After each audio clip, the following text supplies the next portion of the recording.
Chilling tales for dark nights.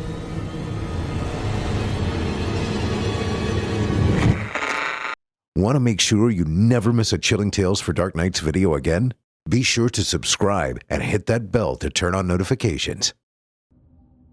Death by electrocution or hanging? Ethan asks Garrett, killing time as we wait in line for the newest ride at the amusement park. Boys, seriously. We are in the happiest place on Earth. Can't you find something better to discuss?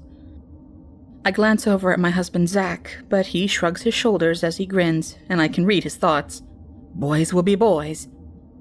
I'm outnumbered again. Not that I mind. Not really. But Mom, the line is so long, and we are so bored. I stretch my neck from side to side in sympathy. I'm constantly busy with work, the kids, and day-to-day life that one would think a few minutes with nothing to do would be welcome. However, there is something about moving inches at intervals that makes creeping time unpleasant. I understand, but please don't hurt my heart by imagining ways to die. Are you tearing up?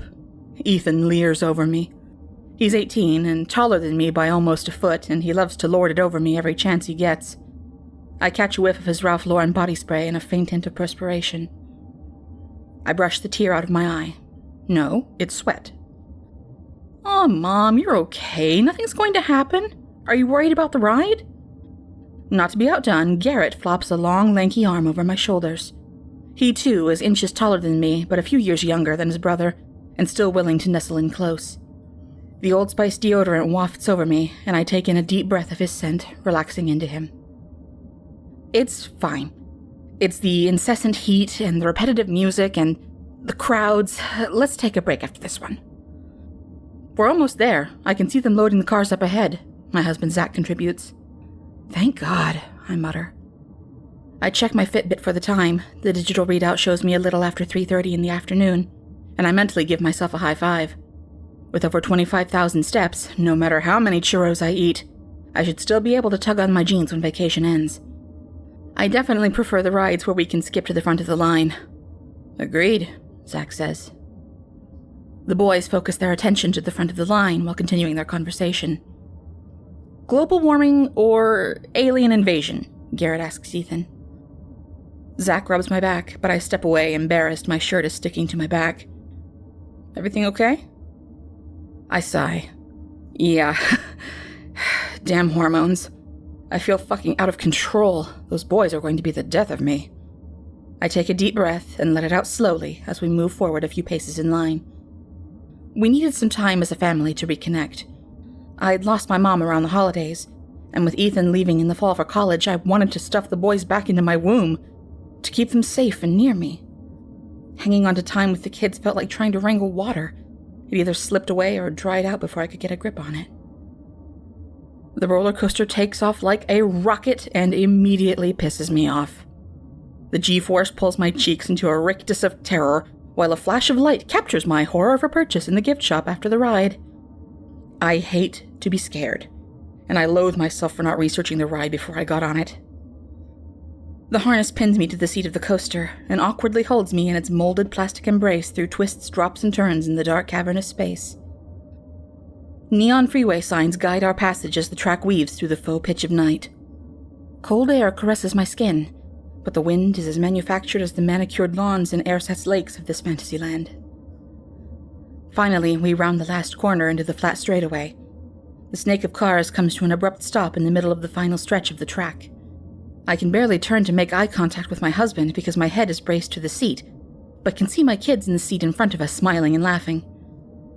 Concrete walls surround us as rock music blares out of the speakers. I need to pee. A sign up ahead signals the conclusion. I'm relieved to know the end is in sight. Zach and I are the last two passengers, the caboose of this adventure train. We come to a complete halt. The kids only have enough movement to turn their heads to the side to shout back to us. What did you think? Garrett yells. Ethan chimes in, totally cool, yeah? Awesome. Best ride ever, I shout back. I can see Garrett smile because he is sitting in front of Zach. So you hated it, right, Mom? What gave it away? I grin. I can't wait to escape off this thing. Did you like it? I ask Zach. Sure, it was fun, but I'm ready to go back to the hotel and chill, Zach responds. Truer words, babe. The pressure in my bladder is growing urgent, and I push against the restraint which hardly budges. What's going on? Doesn't it seem weird to be stuck here? Shouldn't we be moving or something? I ask Zach. Zach shakes his head unconcerned. I'm sure they're just unloading the group ahead of us. He reaches out and pats my hand. Are you sure we aren't stuck? I pushed against the padded metal contraption, testing my wiggle room. It doesn't shift a centimeter. This thing is safely constructed in the 21st century, and I am well and truly trapped in my seat. I want off this ride. Zach's harness appears a little looser, like maybe he didn't pull it down across his chest as tightly as I had. Can you shift that thing? I ask. He presses and the unit clunks, allowing for slight movement. Nope, I'm pretty secure here. But it seems like you have more space in comparison to mine. That's because of my wide shoulders. He flashes me a wink and flexes his bicep. I wish for his levity as I twist again, trying not to let my fear of confined spaces weave its tendrils in me. In front of us, Garrett turns his head and shouts back to us. I think the coaster broke down. Dad, check over the side. Do you see a walkway? I study my surroundings. We are in a tunnel. The track is raised a bit from the floor, but there is a sidewalk off to the right side of the car where we could depart. The entirety of our chain is stuck in the middle of the space. A neon arch signals the tantalizingly close exit just around the bend, toward what I can only hope is the disembarking area. The area is no frills, all concrete blocks and low lighting meant to be whizzed by in a blink. Ethan asks, Do you think we'll be evacuated like we did from Highland Falls? The excitement in his voice palpable. I strain to listen to them because they are a couple of feet away from us. Even though we are sharing the same car, the harness makes it hard for them to move their heads enough for their voices to reach us. The short guitar-laden riff keeps replaying, an indication we shouldn't be sitting for this long. A recorded voice pops over the music. The ride is experiencing technical difficulties. Please stay off the track. The ride may resume without warning. I stifle a giggle and shove against my restraint. And how exactly would we be able to hop out to stretch our legs on the track? Maybe it's a warning to the workers, Zach asks. Ethan shouts, Cool! Do you think we'll journey behind the scenes again? I don't know. Now that we are stuck, my bladder clenches, and I wish desperately I had used the bathroom beforehand. I consider what will happen if I pee on the seat. It's molded plastic, so I'm fairly certain I would end up sitting in a puddle. Luckily for Zach, we each have our own precast space, so my shame would be my own. I imagine my humiliation as we roll into the unloading dock, and the groans of the workers as they witness my soaked ass leaving the ride, all resulting in a loudspeaker telling the guests the coaster is temporarily closed for hazardous cleaning. Boos and jeers follow me as I depart, my kids, horrified, walk as far ahead of me as possible so as not to be associated with me in any way. To distract myself, I ask, Do you think a group is stuck in the middle? Like, what if they're stuck upside down? Surely someone else must have it worse. The G-force or gravity would settle the cars to a flat spot, my husband calmly answers. Do you think there's a safety mechanism? A catch release to open our seats, or do you think it needs a command? There's probably a catch hidden, but it would be extremely difficult to find. Too many idiots would be exploiting the system. My heart rate picks up, and the walls appear to shift closer. The air coming into my lungs feels heavier, as if my lung capacity has shrunk, and the air can't inflate my chest. Zach reaches across the seat and takes my hand. The loudspeaker comes back on with the same recorded message about a problem with the track. The time is 4:36 p.m., and we are still stuck. No workers come to rescue us. The cart hasn't moved, and the recorded message hasn't changed. We've diligently searched for any release buttons, but if there is one to push, we haven't found it. My bladder is pulsing with my heartbeat, and my thighs and knees are shoved together so forcefully that if it wasn't for the pain, I'd wonder from the sweat buildup if I'd already succumbed to the pressure. There are 6 cars in our little train, each loaded with 4 passengers. We can't tell much about the people ahead of us, as the coaster spans 35 feet, and no one can turn their heads more than slightly to the sides due to the head restraints. The music is so loud we can scarcely understand the kids in the seats in front of us, let alone the car in front of them. I can count the hairs on the boys' heads, yet I can't reach out to stroke them. Zach maneuvered his phone out of the holder in front of him, but has no cell service. Ethan tried to grab his phone from the front pocket and proceeded to drop it on the floor. He shuffled with his feet to try to snag it, but so far with zero success. Garrett, having watched Ethan and given us the humorous play-by-play, carefully retrieved his phone and was currently playing a game, which kept them both occupied for now. "Zach, what is going on?" I asked for the 100th time. "I don't know." "This can't be good." My breath hiccups as I try to keep from crying. "I know." "What could possibly be keeping them from coming to rescue us? The lawsuits alone should have them rushing to release us. Why hasn't a real person made an announcement?" Zach stares at me with bleak eyes and holds my hand tighter. I wish I hadn't pulled away from him in line. "I'm scared," I whisper. I've since peed the seat, and my butt is already starting to dry out. The boys also had to go, but at least they had the option to aim for their feet. Pain is starting to shoot down the sides of my neck from being locked in the same place for so long. Garrett's battery died, and now they keep asking more questions that we can't answer. We've played several rounds of I've Never and Would You Rather. The game stopped when Ethan asked, "Would you rather die slowly of starvation and be dead, or die fast but live on eating others for the rest of your life?" "What the fuck, Ethan? Dude, not cool."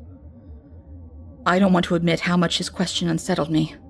At 6:43, it's after sundown and still nothing has happened. "Let's take a break. I'm struggling to hear anyway." "What? I'm joking." "Right, but I love you and don't like to think about those things, okay?"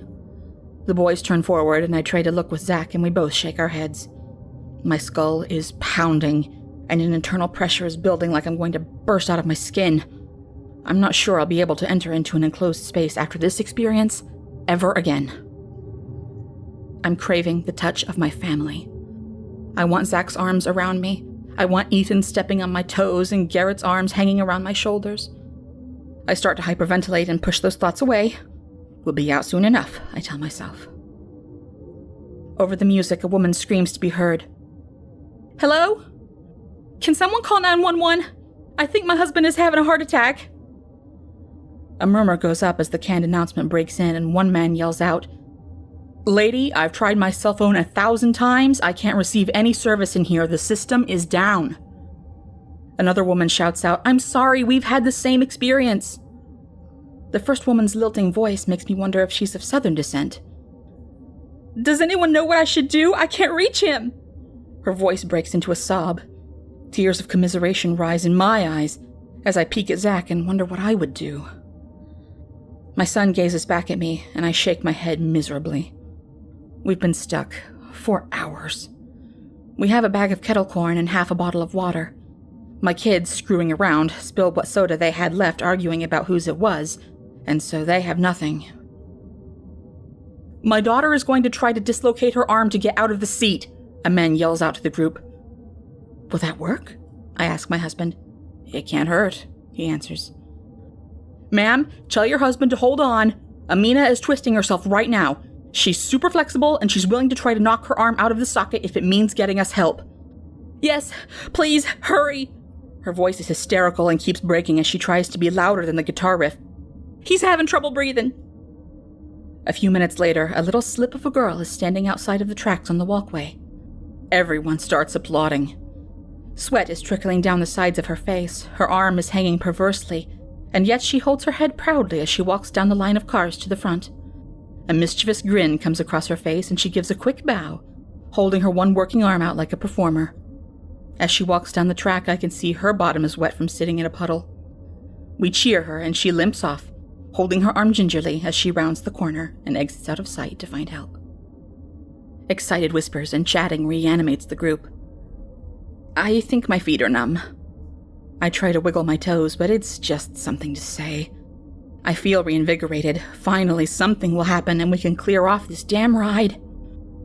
Zach grasps my hand and squeezes. Not for long. I can't wait to go home and take a shower. Mom, do you have any water? We are dying up here, Garrett yells back at us. Well, if you guys hadn't been fooling around, I respond. Please, it was Ethan's fault. Help is coming. Dad can reach, right, Dad? The hopeful expression in his eyes about breaks my heart. Whatever is keeping people from liberating us can't be good. While I try not to think about it, it's all I can do to keep my mind from ping-ponging on possibilities. Why hasn't anyone come looking for us? In a place dedicated to providing outstanding experiences, this situation is more than a little abnormal. And in a world where lawsuits are a dime a dozen, well... I glance at Zach. What do you think? You guys can wait a few more minutes. Teach you a lesson, he says. I narrow my eyes at Zach and he doesn't look at me. I keep obsessively looking at the time. The guitar riff lasts 3 minutes, 43 seconds, the announcement 25 seconds, and in between there is a blessed 5 seconds of bliss. It's been 1 hour since Amina left. Zach is pelting the boys with the kettle corn, challenging them to catch it with their mouths, which serves to occupy and distract their starving bellies. The announcement ends, and in the window of silence I make out a pop, pop, pop, which sounds like distant gunfire. I pull a muscle in my neck, jerking my head to Zach. Did you hear that? He shakes his head. What? The music starts up again. Keep throwing popcorn, I hiss. Zach frowns at me and complies. I reach over and seize his hand in a death grip. I think I heard gunfire. His eyes widen. The message ends, and we both hunch forward, straining our ears. Zach watches me as he concentrates, and then I catch a rhythmic rat-tat before the guitar screams out over the speakers. We both sag back into our seats. Garrett's turned to face us, and his eyeballs scan back between the two of us. What's going on? He asks. Zach throws a kernel and nails him smack on the nose. Garrett grabs the corn and pops it into his mouth, allowing himself to be distracted. It must be pretty bad for her not to return, Ethan states. There's no point wondering, Zach says, trying to shut down speculation. All it does is stop the kids from talking to us as they whisper back and forth with each other. Did you hear anything? I ask. I don't think so. Well, keep listening. I think the second time I might have heard an automatic weapon. That can't be right? Not here. I think you are getting yourself worked up. Just breathe, Zach says. I will once I get out of this seat. He mimics taking a deep breath and blowing it out. I yank my hand away from his and face forward. A loud wail interrupts my thoughts of throttling Zach. I think the woman's husband died, I whisper, as if I'm afraid she will overhear us. Where is the girl? I ask as I reach back to clutch his hand. What could be keeping her? What is happening out there? Do you think this is it? Are we going to die here? I hope not. Is there anything we can be doing? Well, that's why I didn't give the boys the water. Yeah, I figured as much, I say grimly. I occupy myself with going over every square millimeter of space I occupy, but it's useless. There aren't any screws or knobs for me to try to manipulate. Someone screams, "Oh my God!" What is happening? A voice sounds above the music. A wave of panicked voices surge over the zippy beat. Someone whistles sharply. A man's voice calls out, "There is no easy way to say this, but the woman's husband who died of a heart attack appears to have come back to life and is trying to eat her."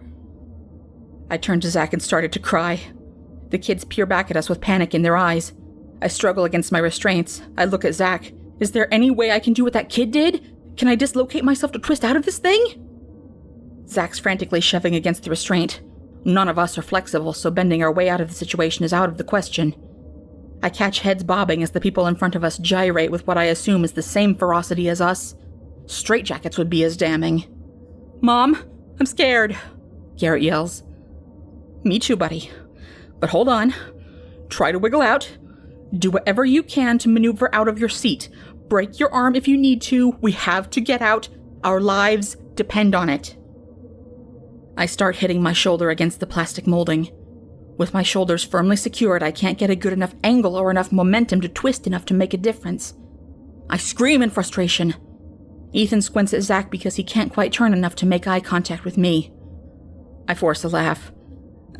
I'm just trying to hulk it. I thought a little extra inner power might help. He nods, not believing me, but wanting to. When I pictured all the dangers my kids would face, I imagined things outside of my control.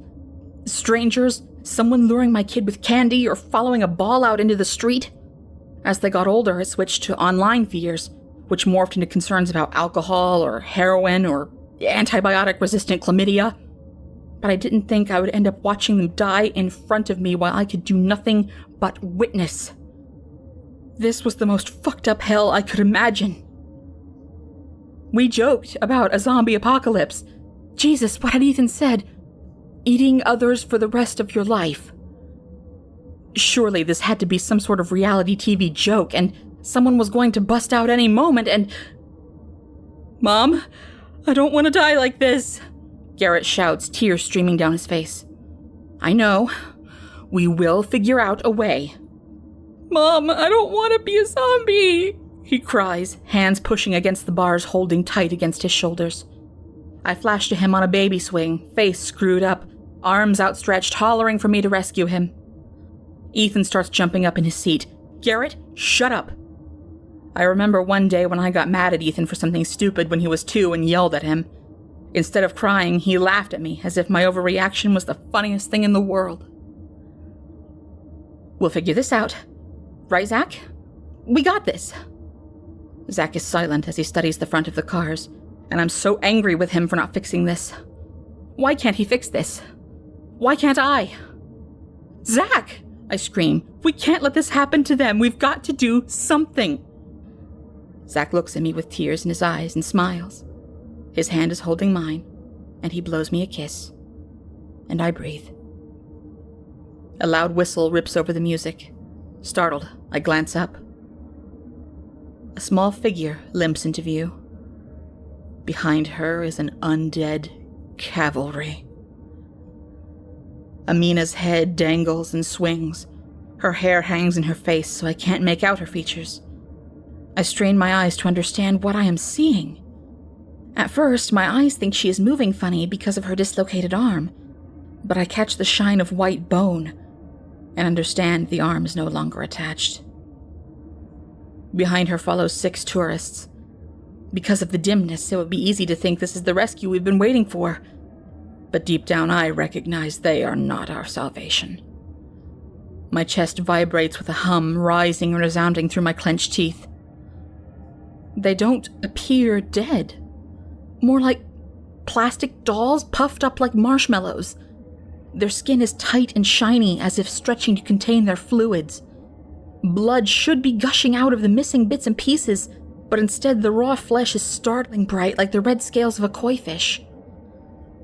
One rather large woman has had her breasts ripped off and her belly removed, but her double chin is intact. Her empty ribcage gleams in the twilight with an inner pearlescence.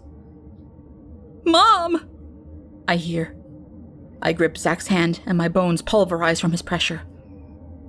I close my eyes. Shut your eyes, guys. I love you. Shut your eyes. Buzzing vibrations itch in tight threads. The rippling crimson waves distort my vision. Hunger roars and recedes, and like the ocean, it will never be satiated. I lift my head and push away. No more is to be had. My hand tangles and I tug, eager to move on. When my hand frees, it loosens an object that falls into my lap. Light is sucked into its depths. Oily metal fills my nose, and the hunger urges me to move on. I pause. Cold sinks into my thighs, and I try to understand the object. Gun. This is a gun. I hold the word in my mouth as I grasp it with my hand. I try to stand and fall over. I try to stand and fall over. I slide on the ground. A part of me scrapes against the pavement. A piece of white chalk on a black chalkboard flashes in my mind and is gone. Meaning is as ephemeral as the memories of who or what I am. I rise to my knees and am able to place one foot down and then the other. I'm not right.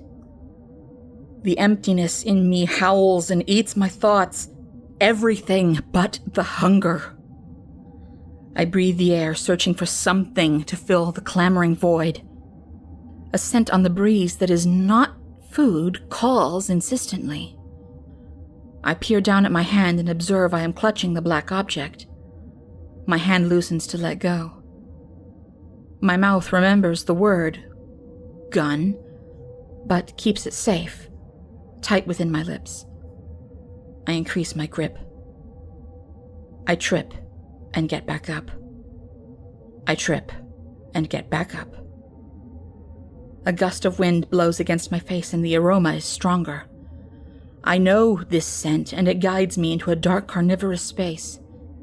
My ears hurt with the loud sound and I almost leave. The hunger cannot detect food, but the scent is stronger here and its claws are sharper than the hunger. The world is washed in cerise ribbons. The odor is in front of me, but I don't understand what I see. I pause and try to remember, but hunger needles me with every cell, leaving no room for anything else. I move forward to take one last inhalation of the smell that is better than hunger. I trip and my arm falls against one of the objects, no longer food. Soft hair brushes against my bare skin. "Mom, I don't want to be a zombie," I remember screaming in my head. The word safely held releases from my mouth. Gun. I raise my hand and point and pull. The hunger chatters against the ringing in my ears. There is another, and I reach out to touch before I point the gun again. The harsh noise distracts the hunger. In that moment, I am satiated. The oily metal does not call like food, yet it feeds. I move it to my mouth and put it in. The cold burns my lips, and I pull.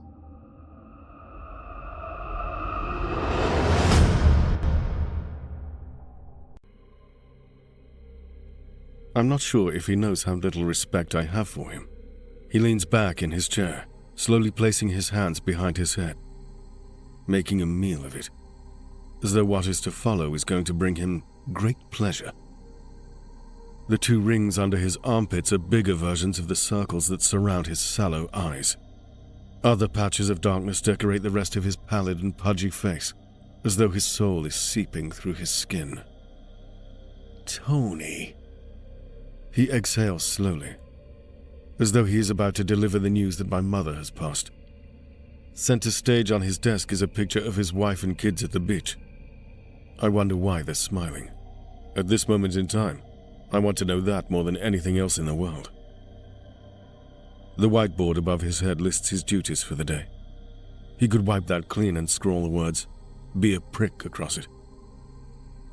He's staring at me now with a look that suggests pity and disappointment. I bet he's rehearsed this in the mirror. "You haven't hit targets in months, Tony," he finally breathes out. Was that a smile? It isn't a question, but he leaves it hanging in the air regardless. I consider my response. I could handle this with decorum. "Jeff, you're a dick." Nobody has stood up to him before, but I've had enough. As the words land, there's a sharp intake of breath and a noticeable tightening of his face. His right eyelid collapses, stuck in a long, drawn-out wink. He finally raises his left hand, physically drawing his eyelid back with his finger. It's quite a spectacle. "You're a waste of skin, Jeff. Everyone despises you. Wishes you were dead. The number of times I've sat at my desk squeezing that stress ball, pretending it's your fat neck." Anything else would be overkill. So I pause, giving him the chance to absorb my words. So much for going with grace. but this is bottled fury.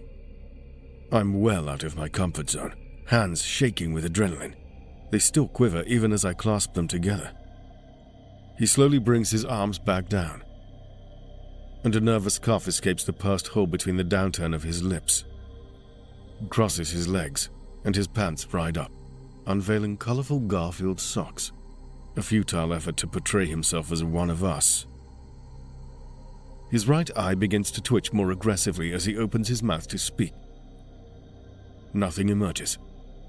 He looks at me and snaps his head quickly to the ground, before placing his finger behind his drab grey tie, wrestling it forward to relieve some of the pressure from the ripples in his neck. I know nothing about this man, yet I despise him.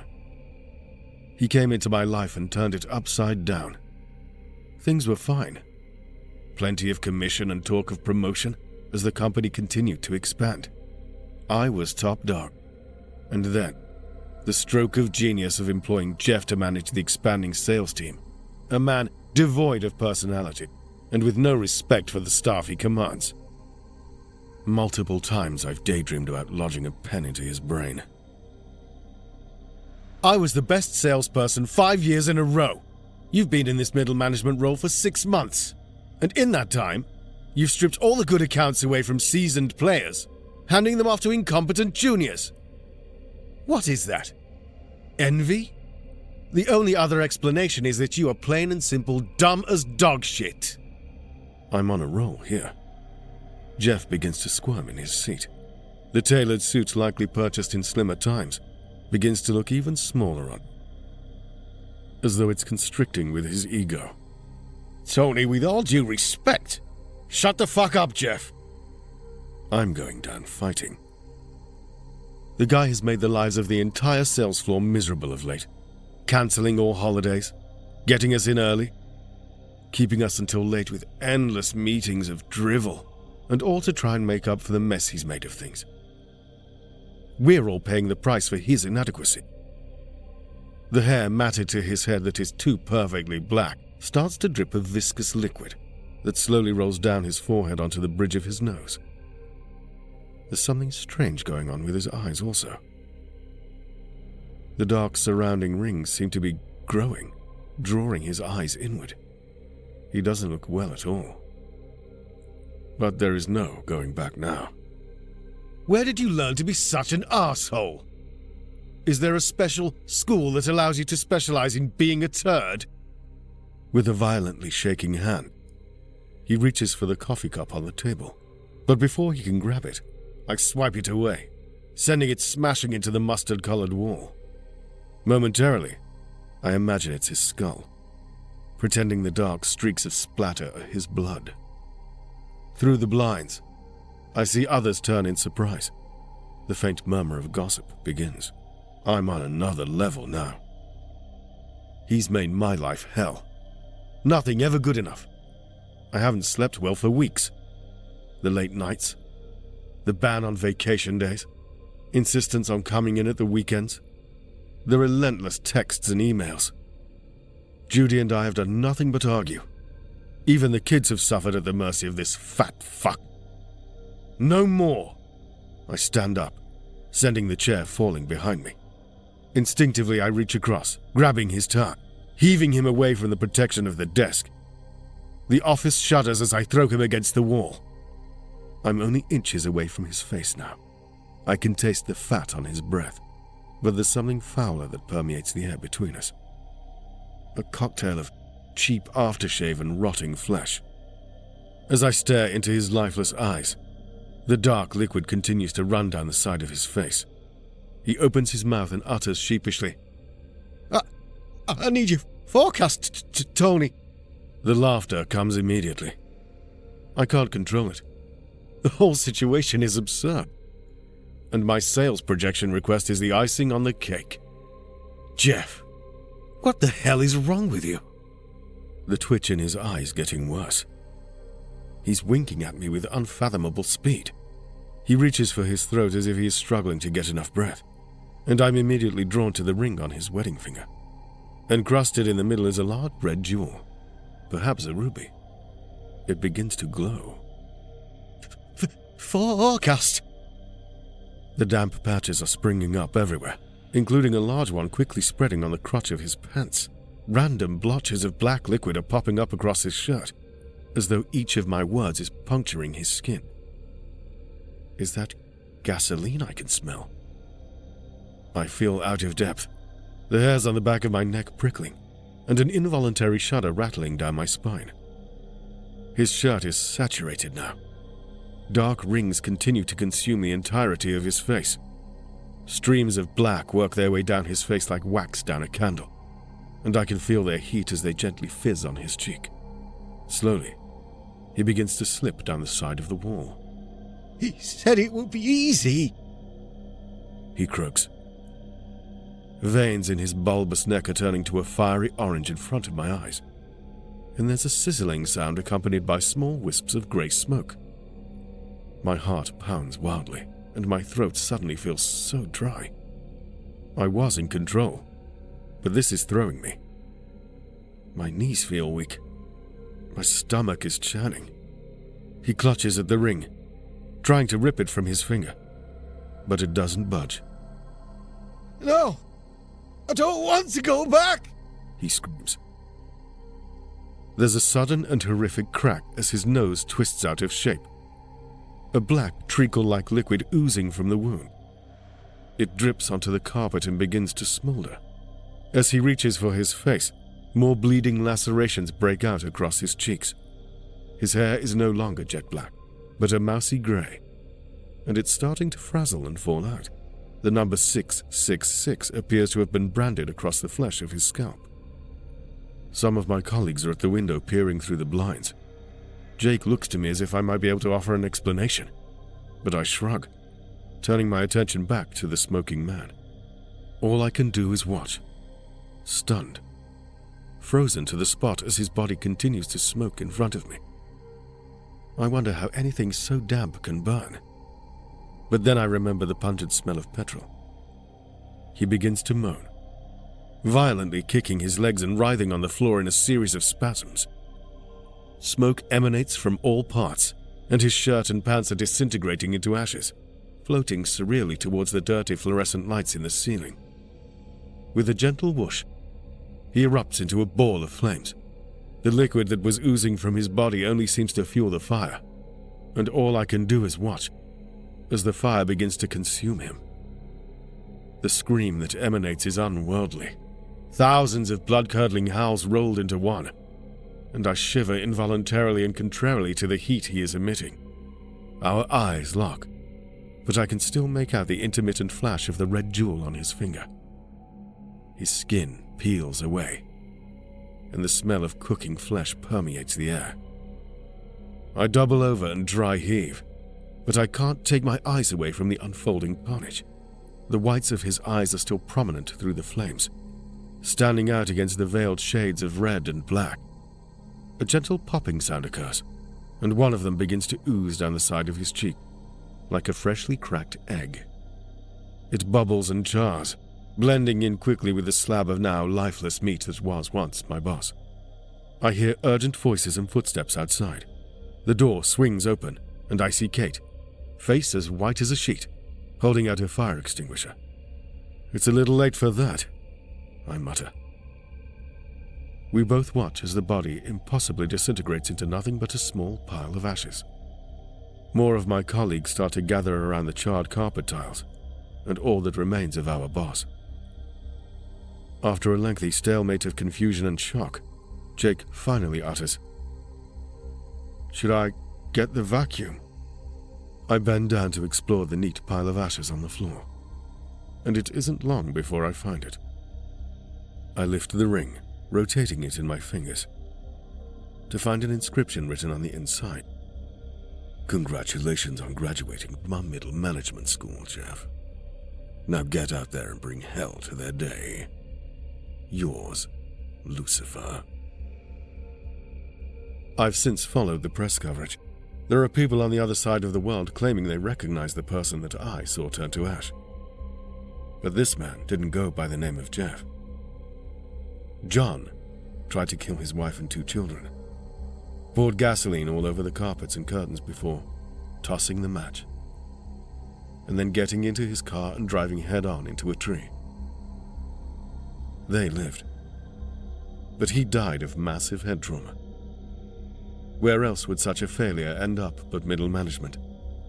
The picture of the family on his desk was cut out from a magazine we later found in one of his drawers. These souls that walk the office floor, bringing gloom, despair, endless meetings, and circles of sweat, are here to make our lives hell. They're the devil's minions, hiding under the guise of middle management. And they've all walked this earth before, but on the wrong path. They've been recruited and sent back to do his work. They're not one of us, and they must be stopped.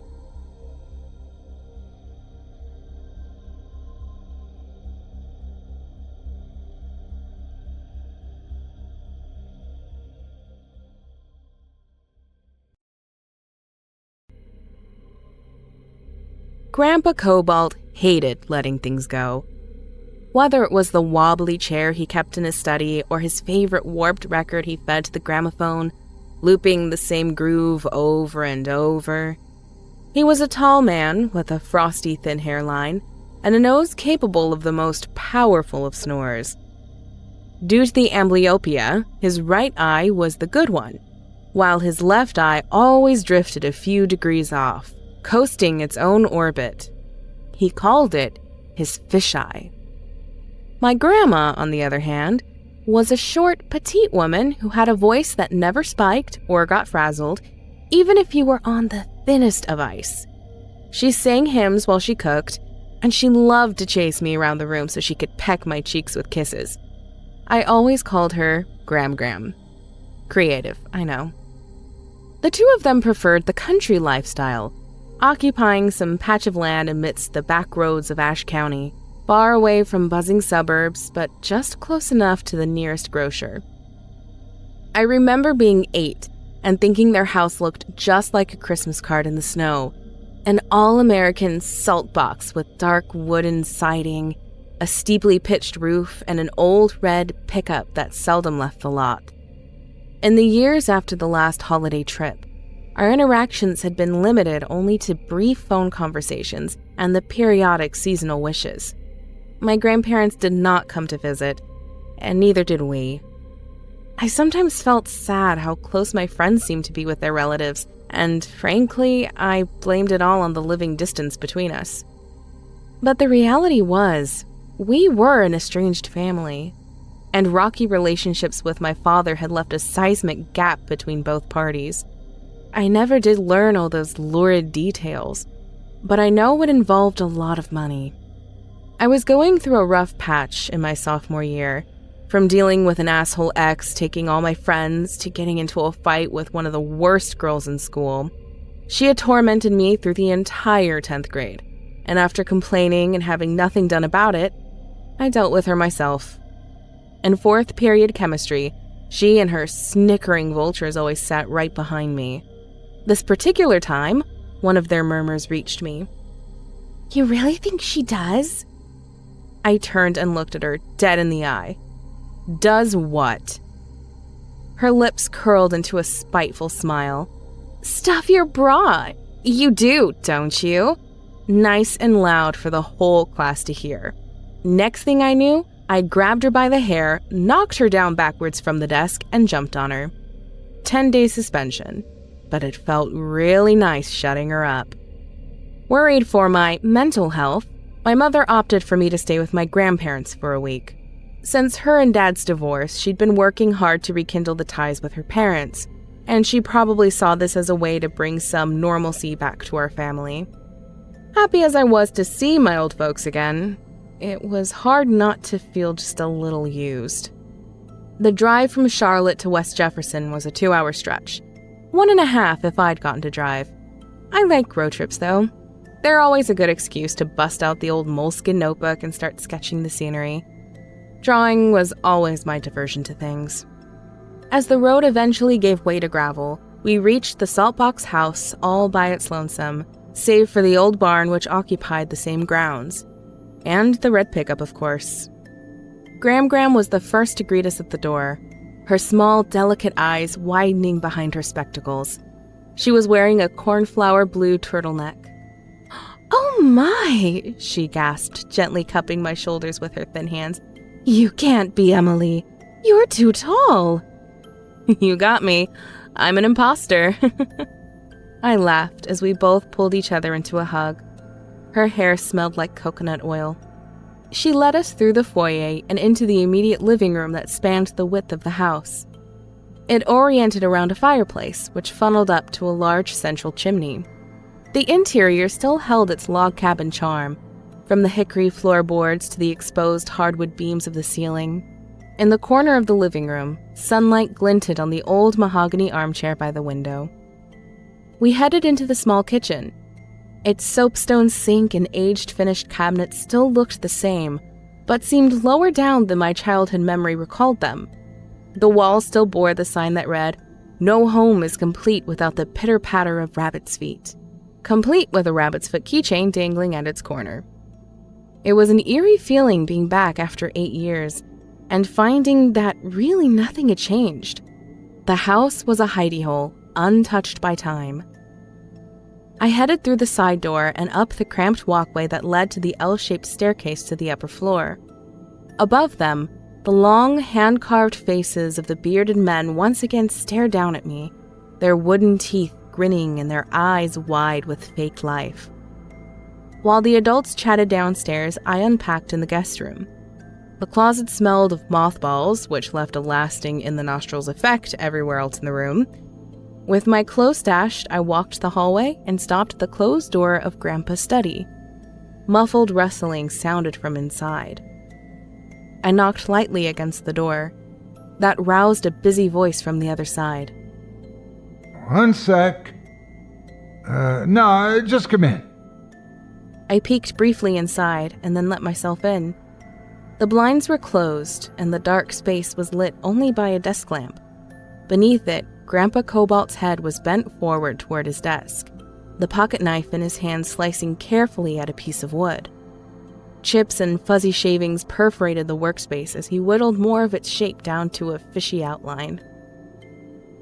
You can grab the light, he said, clearing his throat as his good eye left the project. Although his voice was a cheerful one, his lips remained curled in a permanent, dignified expression. I flicked the switch, lighting the rest of his office up. It was exactly how you'd picture a fisherman's office to be. An old big-mouth Billy Bass mounted on the wall, bayou-themed knickknacks lining the shelves, and pinned just above the old gramophone, a wide hanger of fishing lures, all carved and painted by Grandpa himself. His surroundings hadn't changed since I'd seen him last. The chair lightly teetered as he left it and clapped a firm arm around me. Been too long, pal. Barb's been cooking up something special for you guys. Can't wait for that. I smiled and returned the embrace. My mother ended up staying for dinner before the drive home, giving us all a chance to catch up on things and to clear the air, per se. I know that was a big reason why she stayed, but I also knew she would never pass up a chance to sample Gram's cooking again. While Grandpa Cobalt reveled in his fishing prowess, my grandmother prided herself in one of the oldest Southern staples, comfort food. Sugar-glazed ham, sweet potato biscuits, butter cake rolls. She had certainly prepped for our visit that evening. With full stomachs, I hugged my mom goodbye and waved her off as the car rolled off the driveway and down the gritty road. As I tried to sleep that night, I could hear every so often the shy whisper of wind that sighed out of their fireplace. The next morning, after a hearty breakfast from Grandma, I decided to walk the grounds again, taking it all in again a near decade later. The tire swing in their backyard still hung from the old maple tree, its insides pooled with trapped, smelly water. From there, a path of stone steps led to the garden, still sprawling with life after all these years. Straight away, I ended up at the barn. Little had changed about it, save for the evident sag in its roof from the rotting timbers. The once bright paint was now lifting and curling away from its red, weathered body. Several of the boards were peppered with holes from woodpeckers trying to get at the insects hiding in their cavities. I used to follow Grandpa around the stables as he fed the chickens and milked the cows in his crud-caked overalls. But those days were long gone now, and the barn was far past its cultivating years. I walked up to the large doors, only to find them chained shut with a padlock. Not safe in there. Grandpa Cobalt's voice came out of nowhere. I jumped, not even realizing he was behind me. The old girl still has strong bones to her, but they aren't getting any sturdier. Best steer clear. Why do you keep it around then? I asked, which only made him smirk and look away. The rest of the day played out smoothly, with me exploring a few trails near the house and then helping chop and stack firewood. I was lousy at it, and by the third axe drop I asked if we were done yet. That gave Grandpa a good whistly laugh. If you want us to freeze to death. He cackled. The day after that, I drew a sketch of the barn in my notebook, watched some old cable TV, and helped Gram do some weeding in her garden. Sure, it was nice being helpful for my grandparents, but honestly speaking, I was mostly trying to keep myself busy so my brain wouldn't shrivel from boredom. The spotty area had fizzled my phone service to nothing, and the only books I'd thought to bring were ones I'd read countless times before. Every so often, when I was walking the hall, I'd catch a whiff of something floating around the house, something other than the mothball scent in the closets and on the furniture. Something that smelled of earth, almost like dirt. But before I could start to trace it, the scent had already evaporated. On the third day that I was there, Grandpa showed me his favorite fishing spot, a stream that had flowed under a short wooden bridge. The two of us sat off the bank with the folding chairs we'd brought. As he cast out a line, I focused on drawing the circling dragonflies and the skating skitterbugs. At roughly 2 a.m. that night, I awoke to the awful feeling of sweat. The room was hot, and the cottony dryness in my mouth had made it hard to even swallow. I rolled out of bed and lightly made my way down the stairs for a glass of water. A light glowed from one of the table lamps in the living room. Seated wistfully in the armchair next to it was Gram. She was in her nightgown, and my first thought was that she must have fallen asleep there. But no, she was awake. "Hello, dear. Can't sleep?" She smiled, hunching slightly forward at my presence. Clasped between her hands was a jug filled to the brim with water. "No," I said dryly, clearing my throat in the process. "I just need a drink really quick." "Oh," she exhaled. "Happens to me all the time. Would you like some?" She leaned forward to offer me the jug, fingers quivering around the glass. Her expression was dull and somewhat disoriented. She wasn't wearing the turtleneck, and I noticed a scar at the base of her neck, circling around it like a grisly necklace. I smiled, turning down her offer. "No, that's okay." She flinched her bony shoulders. "More for me, then," and tipped the spout of the jug up to her mouth. A guttural glug glug glug sound escaped as she leaned her head back and forced more of it down. I watched, more stunned than anything, as her throat rippled and the neck scars flexed and relaxed. One mighty gulp after another. Globs of water rolled over her chin and spotted her gown. When she finally finished, she rested the empty jug on the table and breathed. "Whew," taking a moment to wipe her wet lips. "Sorry about that, dear. I get pretty dried out at night, too." The dull expression returned. "Do you want to see?" she asked, her voice dripping. Before I could answer, or even properly soak up the question, she gripped the ring finger of her left hand and bent it backwards. A muffled pop sounded under the skin as the finger snapped back and touched the top of her wrist. "Grandma!" I shouted as my insides all clenched at once. She did it again, this time pulling her index back like a railway lever, crunching with bone instead of rust. Despite my horrified reaction, she still stared dimly at me with hollow eyes, torquing 2 more fingers out of place, snapping them like dry stems. "Grandma, stop! Please, stop it, I pleaded. Footfalls sounded down the stairs. Grandpa Cobalt rushed in, barefoot in his plaid pajamas. He pulled Gram's hands apart and looked back at me pleadingly. I could see he wanted me out of the room before she could do more to herself. I went back to my room upstairs. It was all I could think to do. A minute or two later, I opened the door and peeked into the hallway. Grandpa had brought her upstairs to his study. I could hear drawers being wrestled open and closed. Every so often, from the glow beneath the door, a crease of shadow would roll by. Neither of them was speaking on the other side. I lay in bed for some time. Instead of the dryness in my throat keeping me awake, it was now the nauseating sound of fingers being bent and broken. That morning, I made my way downstairs. Gram was once again in her turtleneck and humming another hymn in the kitchen. A choir of eggs harmonized in the frying pan. "Good morning, hun," she smiled briefly, but then turned away uncomfortably.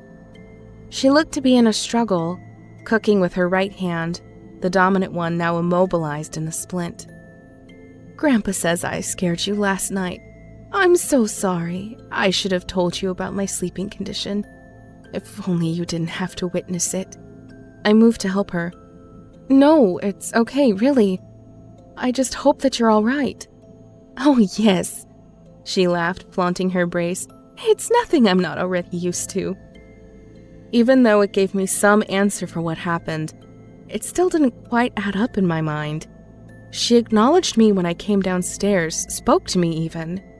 Even though she clearly wasn't acting like herself, was it really possible to be so dead asleep you couldn't feel your joints snapping apart? As you were the one doing it? I wanted to believe her. I really did, but it was a hard pill to swallow, even with all that water. Most of the time, the best place to find her was in the living room, where she typically resigned herself to the armchair by the window. That had always been her favorite spot. I remembered being 8 and sitting on her lap watching a storm outside, warm coffee in her hand, hot cocoa in mine. Now, though, when she did leave the chair, it was only to put something on in the kitchen or refill the glass she always kept close by. But despite how much she enjoyed cooking, I don't think I ever saw her actually eat anything the whole time I was there. She just preferred to sit, taking in nothing but water and window sunlight. As I finished a sketch of her from the couch, I soon realized that I'd never seen her blink while she sat there. Not even once. For dinner that evening, I stuck around to help her in the kitchen. I figured she could use the extra hands. I was dressing the potato salad when a sudden crash sounded behind me. A plate had slipped out of her grasp and lay shattered on the floor.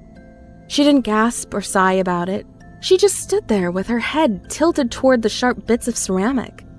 Then in the same instant, she crunched over them, grabbed another plate, and continued with her task, not acknowledging what had happened whatsoever. When the meal prep was finished, and after the broken plate was scooped up, we set the dinner table. Roast chicken, peas, mashed potatoes. I was starving. The back door opened and closed. Grandpa Cobalt shuffled his way in and claimed a spot at the table. He smiled, his good eye focused on the plate and the other admiring the wall. During dinner, I noticed Gram barely touched her plate, giving only a few courtesy prods to the mashed potatoes. I stood up to take my plate back to the kitchen. She looked up in surprise. "Where are you going?" "I'm finished. Getting pretty full here." Her brow darkened and her eyes marked me dully behind the spectacles.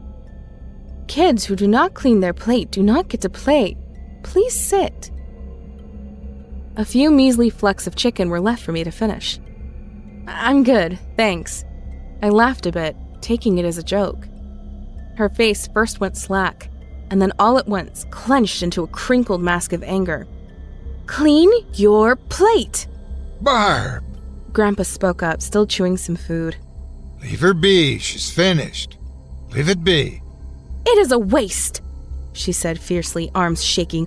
"A waste of good food." "Finish your own plate then," I almost shouted back, but bit it back. Instead, I continued toward the kitchen. Dishes jittered, a heavy thud resounded across the table. I turned. Gram was standing up now. Lips taut with anger, her whole appearance looked different. My sweet, gentle grandma had wavered into something else. Something hag-like. "I said eat!" she screamed. "Eat! Eat! Eat!" Each word was spat and fueled by another pound of the table. Her glasses dropped into the potato salad.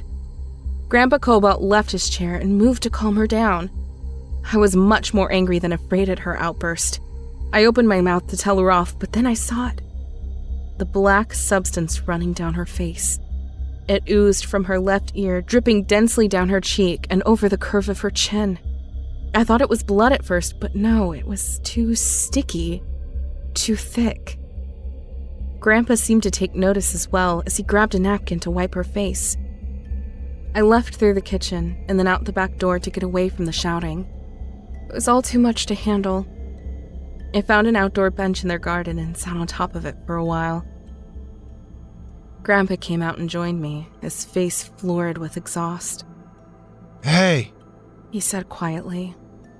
"I'm sorry about all this, Emily. Your grandmother's going through things, difficult things that impair her mentally. She doesn't mean it, and believe me, she's trying her best. She'll be back to her old self soon. Just give it some time, I promise." He wrapped his arms around me in a firm hug, and then headed back inside, leaving me to my thoughts. I tried my best to calm down, but all I could think about was Gram and that black sap rolling out of her ear. After the incident at dinner, she did not leave her bedroom. Sometimes I'd hear the whiffled groan of a floorboard, or the wet sniffle of breath coming from the other side. "Is Gram okay?" I asked Grandpa in a study. "She's all right." He answered idly, his good eye trained on the newly carved fishing lure in front of him as he attached a treble hook to its rear. "Just needs some rest." "Should we take her to the hospital? Just to be safe?" "No." he said vehemently, veering his attention back to me. "I already told you. She is fine, all right?" It wasn't like I had any say in the matter, so I left it alone. But I couldn't help feeling guilty about how things were going. It was like I'd become a nuisance instead of a guest. That night, a loud thump roused me awake. I heard movement down the hall, and judging by the mutters and mannish grunts, I guessed it could only be my grandfather. He grumbled and sighed as he made his way slowly down the stairs, like he was lugging something down them. The back door opened and closed. I glanced out the window and spied his hazy outline pass through the darkness and cut across the grounds. He approached the dark silhouette of the barn, fiddled with the lock at the door, and vanished inside. It was one thing to be awake at this hour, but an entirely different thing to be entering a place he deemed too dangerous to set foot in. I settled back into bed, the curiosity keeping me awake even longer. That morning, I wanted to try and do something nice for Gram while I was still there. Eggs, some toast, and bacon, ever so slightly burnt. Although I was far from the sort of cook she was, I figured breakfast in bed would count enough. Plate in hand, I knocked on her door. Gram, I made you some breakfast. You hungry?" No answer. I knocked slightly harder, which pushed it a smidge open, then impulsively nudged it the rest of the way. The first thing to hit me was the smell, the same earthy one I'd been catching in periodic wafts in the house, but now sharper and thicker than ever. Pungent, damp, bitter, like moldy vegetables. The second thing, which came immediately after, was that Gram was nowhere. Her bed was empty, and from the looks of it, only one side of the sheets was being used. Even the bathroom was empty. Atop her dresser, a miniature cat doll stared at me, its gray face stitched to a frown and a plastic tear dropping out of its eye. It was just me and the room which stank of rotting soil. Something crunched under my shoe. A clumpy, sticky substance stuck to the floor. Blotches of it had dried into black, gummy droplets that started at the door and stained all the way up to the bed. Or maybe it was the other way around. I checked all around the house, the backyard, the garden, and even found myself double-checking the armchair in the living room, like she'd somehow just materialized there by the window. But she was nowhere. Grandpa came back to the house and walked up the stairs, and managed to catch him on his way out of the bedroom. "Do you know where Grandma is?" I asked. Deep furrows marked the corners of his mouth. With one hand still wrapped around the doorknob, he closed the door briskly behind him. In bed. She needs to rest. He disappeared into a study, leaving me standing there, trying to digest the lie I was just fed.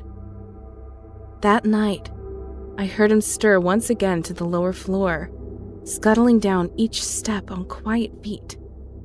From the window, I watched as he looked around, unchained the barn door, and slipped inside. But why? What was he hiding? The questions rolled around like rocks in my stomach and made me feel queasy. Grandma was missing, and Grandpa was acting strange. Even as I had attempted to prod him for information earlier that day, he only seemed to divert from it. Eye contact was never his strong suit, given the fisheye, but I could tell something was off from his body language. It was like he was trying to squirrel away from the subject entirely. It made me feel nervous, like I was suddenly talking to someone else. A stranger. "Check the barn," my gut proposed. "Wait until he comes back, and then sneak out yourself." I thought about that small hole my 8-year-old self had discovered on the side of the barn. I wondered if Grandpa ever did manage to patch it up. It had been the easiest way to sneak inside and pet the cows. No doubt it would be a tight fit, but it could be possible. That would at least get me beyond the padlock. Then I could be in and out quickly.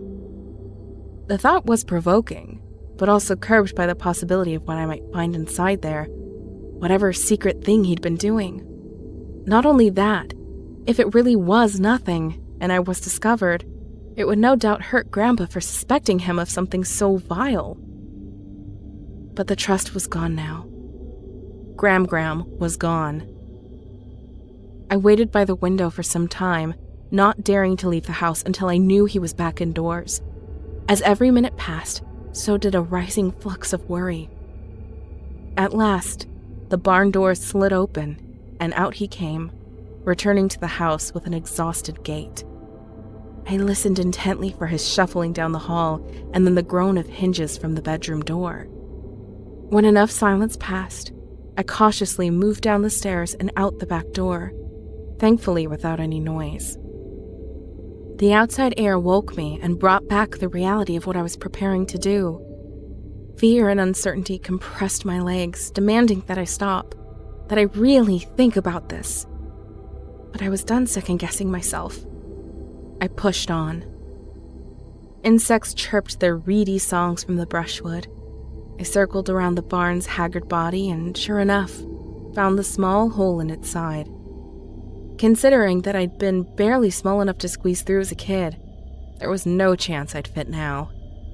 I gripped one of the weaker planks near it and gave a hard tug. The wood groaned from my effort but held firm. I sat on the ground, planting both my shoes against the timber, and yanked again. The nail holding it ripped out like a tooth as the plank gave with a loud snap. I took a few breaths, nerved myself up, and crawled through the widened passage. The air inside was heavy with the smell of old, dusty wood and further thickened with something sharp and familiar.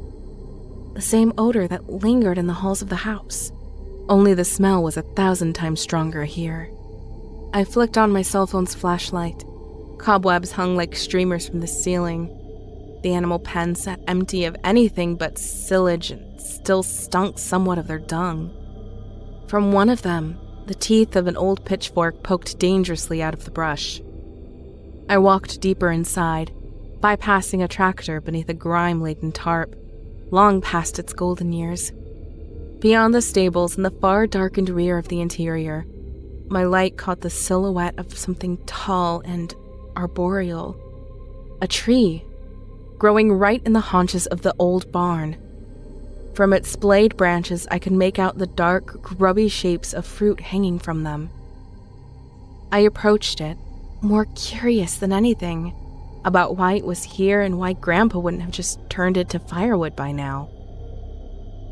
A bad feeling slithered down my neck. A very bad feeling. Then, as enough dusty light pushed back the darkness, I saw it. All of it. Not a tree, the voice in my head squeaked with knife-edge terror. The trunk, if you would call it that, was not made of bark, but of a stretched, leathery skin. It buckled and folded around the main body, forming the same rows and ridges as a fingertip. From atop its crown, thin skeletal branches, which started as stems, grew and evolved into veiny arms. Human arms. Their splintery fingers gripped in silent torment. The vague shapes dangling from them that I thought were fruits weren't fruit at all, but rows of wrinkled heads. Some had full heads of white hair, some had more developed features than others, and somewhere in the dim compartment of my mind, I realized something else. They all looked like Gram. The tree's long, gnarled shape reached halfway to the ceiling from the evil earth that birthed it. In its center, a distinct crater was left, as if something large had recently been carved out. Something like a torso. From that patch of soil in front, someone had been hard at work digging up and exposing the roots. Boneless, atrophied legs with nubs on the way of becoming toes. A pair of them appeared to have already been cut and removed from the main stem. I was now breathing hard, practically panting, trying to find some way to process the gaunt, twisting thing before me. Then, without thinking, I snapped a photo. That's when I heard it. The sound of a chain being fiddled with. I turned on my heel, clambering around a bit before picking one of the stacks of old hay and hiding behind it. The barn door slid open just as I remembered to turn the flashlight off. Overhead lights flickered on and glazed the inner space with a soft yellow glow. Boots made their way inside, thumping over the matted hay. I leaned closer into my hiding spot, straggly bits of straw poking into my cheek. Grandpa Cobalt came into view, approaching the nightmarish thing with a slow, burned-out pace and a few exhaled murmurs. A large empty sack was strung over his shoulder. Taking no notice of me, he maneuvered around to a small workshop in the corner, where a rack of brooms, a shovel, a manure fork, and a stained pruning saw hung in wait. Bypassing those, he first gripped the wooden ladder, situated it at the front of the tree thing, and returned for the handsaw. I couldn't look away from him, and the thick air I'd been breathing had started to make me feel lightheaded. Like all this truly was just a bad dream. Stepping on a few of the rungs, Grandpa surveyed the hanging heads, cupping each one by their cheek with his gloved hands. He opened their mouths, checking their teeth. Finally settling on one, he gave a little twist and plucked it like a fat, ripe apple. The selected head went into the bag. He repeated the process for the tangle of arms, looking each of them over. Upon choosing the best two, he brought the saw up to where their collars met with the rest of the trunk and started cutting. The silver fangs chewed through them, producing a wet, grinding sound with each stroke. I pinned my hands over my ears, trying to keep out the noise of moist, ripping fibers. The arms drooped and dangled from their stems, and after the split, were quickly fed to the bag. Black sap drained from their stumps. With his bag full of the chosen parts, Grandpa Cobalt slung it over his shoulder and brought it to a door on the side of the room. It opened to a short, small space where a light hung above a table. A white sheet was draped over it, a vague, silhouetted shape beneath it. He closed the door shut behind him. Can't stay here, my thoughts sloshed and finally churned out. Have have to get out. I cautiously moved toward the way I'd come in, planning to cut through the empty pens in order to not be seen. But instead of my foot finding soft earth in my next step, I felt something hard and wooden. A trapdoor. Its frame was as dilapidated as the walls around me, and I'm almost certain it would have given beneath my weight had I continued. I tried to peer through a gap between its boards, but it was too dark, even with the overhead ruddy lighting. Checking back once more behind me, I faced my phone between the boards and flicked the flashlight on.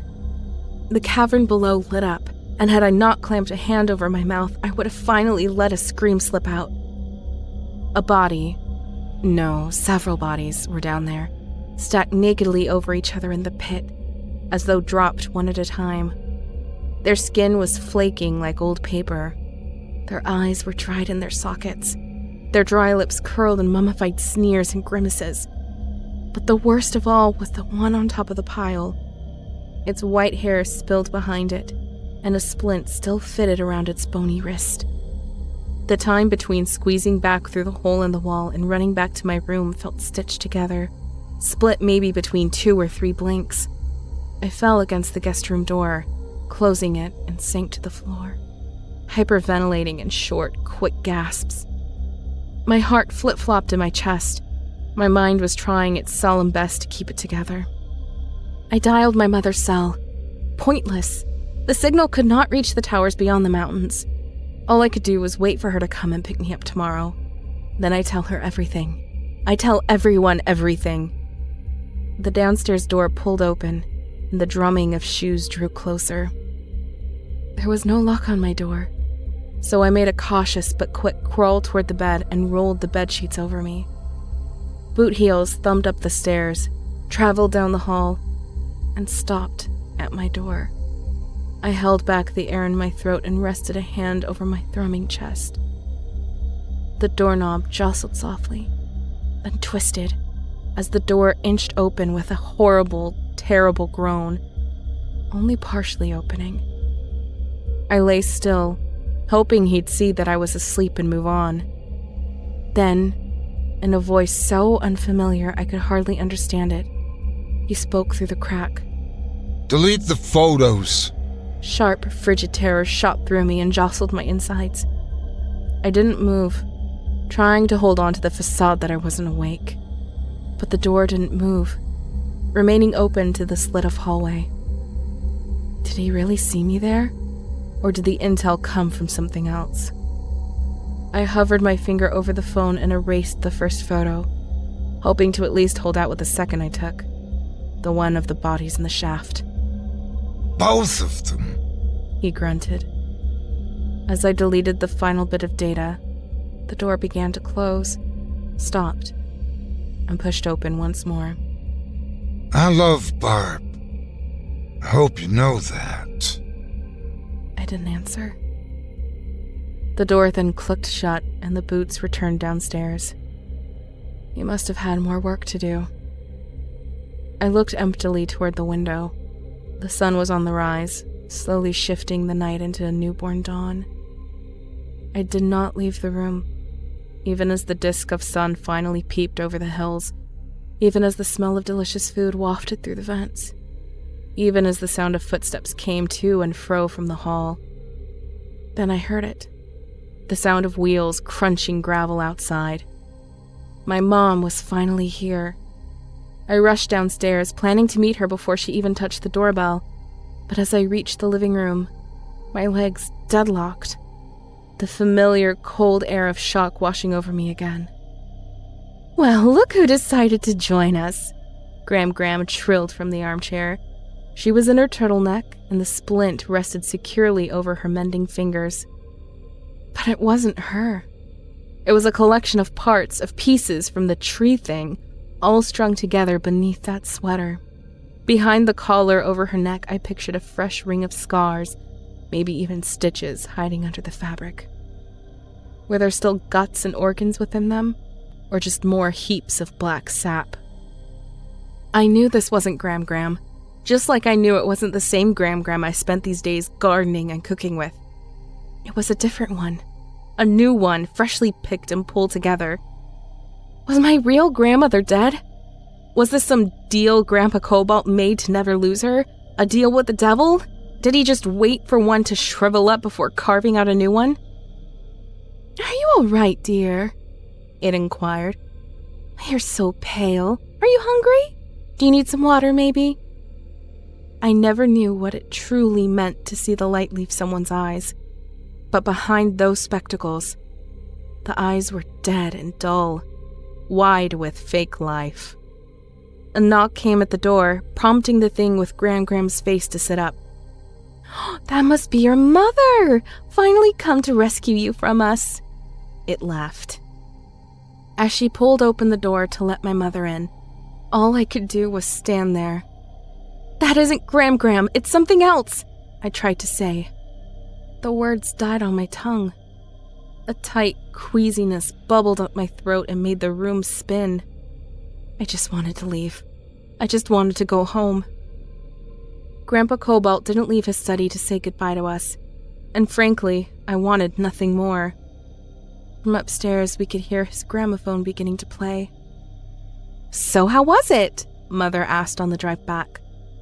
I tried again to tell her to spill everything I'd witnessed, but the same dizziness returned and closed my throat. Needle-sharp pain filled my ears and only grew worse as I tried to push the words out. Hey, are you okay? My mother asked, seeing how much I was struggling. But I couldn't blurt it out. The awful, horrible images swelling in my brain. Even as I tried to write them down, the seasick feeling intensified until I couldn't even see straight. Maybe it was something in the food, or maybe I'd breathed in too much of the thick, moldy air inside of that place. But one thing was certain. They had no intention of letting me reveal what I saw. Not in my whole life. Not even on my deathbed. Even as I tried later to recover the photos from the barn, the files were too corrupted to fix. Lost forever. But there was something I did manage to get out of that car ride. Something that only ended up confusing my mother even more. Her splint was on the wrong hand, I said.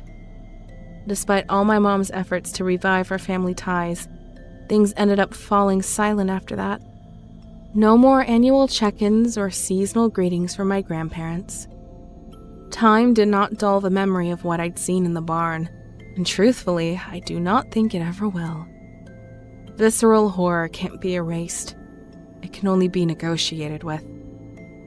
I filled up art books with it, sketching page after page of withered corpses and dark hedges made of body parts, eagerly awaiting harvest. What had started as a hobby of mine soon became an act of weak, pitiful defiance, a way to get the secrets trapped inside of me out. Stacks of them filled up my room. Teachers were getting frustrated. Mom started to worry. I didn't care. I only wanted to draw. I now have a therapist, and Dr. Abigail meets with me once a week for our 45-minute sessions. Even though she doesn't show it, I'm sure she gets bothered by how little I talk in them, because I'm too busy drawing, too busy finishing the piece I'm working on. Emily, she says from her chair, one leg folded over the other, can you tell me about that picture you're making? I don't answer. What are you going to call it? I stop and look up at her. Imposter.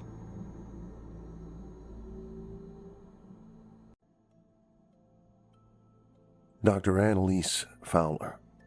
Annie. No one calls me Annalise. All right, then. Annie. You can call me Dr. Fowler. Agent Romero slips a cigarette out of his pack. You mind if I smoke, Doctor? Would you like one? I would mind, and no, I would not like a cigarette. Let's just get on with it. He sighs, slipping his pack into his jacket pocket. Sure thing, Doctor. Dr. Fowler is tired. Her eyes are red and swollen as she asks, how much do you know about what happened on Cora Island? We've spoken to a few people, and we need your help to get a fuller picture of the events. Do you know enough to believe what I'll tell you? We're here to listen to whatever you have to say, Dr. Fowler. What's even the point? Do you really think you can build a case against Lotus? It's a joke. How do I know you're not working for them? Just playing with me, seeing if I'll talk. We work for the United States government, Doctor. If you'd like to see our credentials again, we're more than happy to comply. And we don't hold the interest of private corporations. Annie laughs at that. All right, Boy Scout. Do your supervisors even know you're here? State police called us at the Washington State FBI office and requested assistance. And once we finished our investigation, we'll report our findings to the assistant director. Agent Romero looks sheepish, slightly guilty. Sounds like a no. Well, that's a good thing. Agent, I'll tell you what happened. Just make me a promise. Promise you won't hand over everything? Just make some copies of our testimonies, of photo evidence. Don't let them bury it. It's standard procedure to duplicate and back up all records from an investigation. Agent Romero says emotionlessly. Well, where should I start? From the beginning. You hold a PhD in religious anthropology, correct? And what were you doing at a biological research facility? Annie lets out a deep breath. Dr. Randall and Lotus Incorporated invited me. It was a spectacular opportunity. The chance to work with Dr. Randall was tantalizing. His work in neurology and pioneering efforts in brain mapping technology changed his own field of study, and others.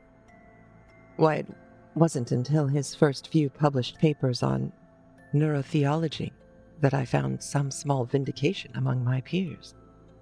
And why is that? Well, my field, broadly stated, is a comparative study of world religions through history and how religion has affected developing culture. It's nothing new. As soon as humans found the means to travel far enough to encounter multiculturalism, we've seen clear through the veil of magical thinking. Xenophanes, the Greek writer and thinker, observed that the gods of Ethiopians were inevitably dark-haired with flat noses, while those of the Thracians were blonde with blue eyes. So as humans, we create our gods, not the other way around. Naturally, the most respected work in my field has always concerned the intersection of religion and other important institutions that affect our lives, such as politics and art.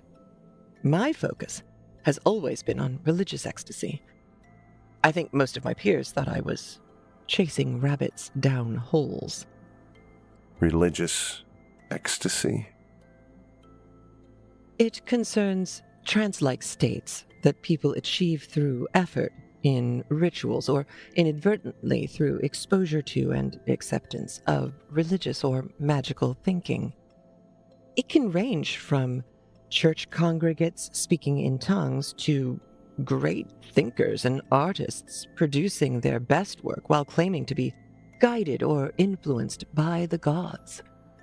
Most of my peers considered it no more than a placebo effect, until Dr. Randall's work confirmed that there is something unique happening in the human brain during these experiences. In that way, our interests and work have always been compatible. I'd been elated to learn that he wanted my assistance in his work. It would elevate my career. Not only would I get to expand my hypotheses on the fundamental biological need for religion, but I'd have my name on papers that would influence the fields of neurology, anatomy, and evolutionary biology.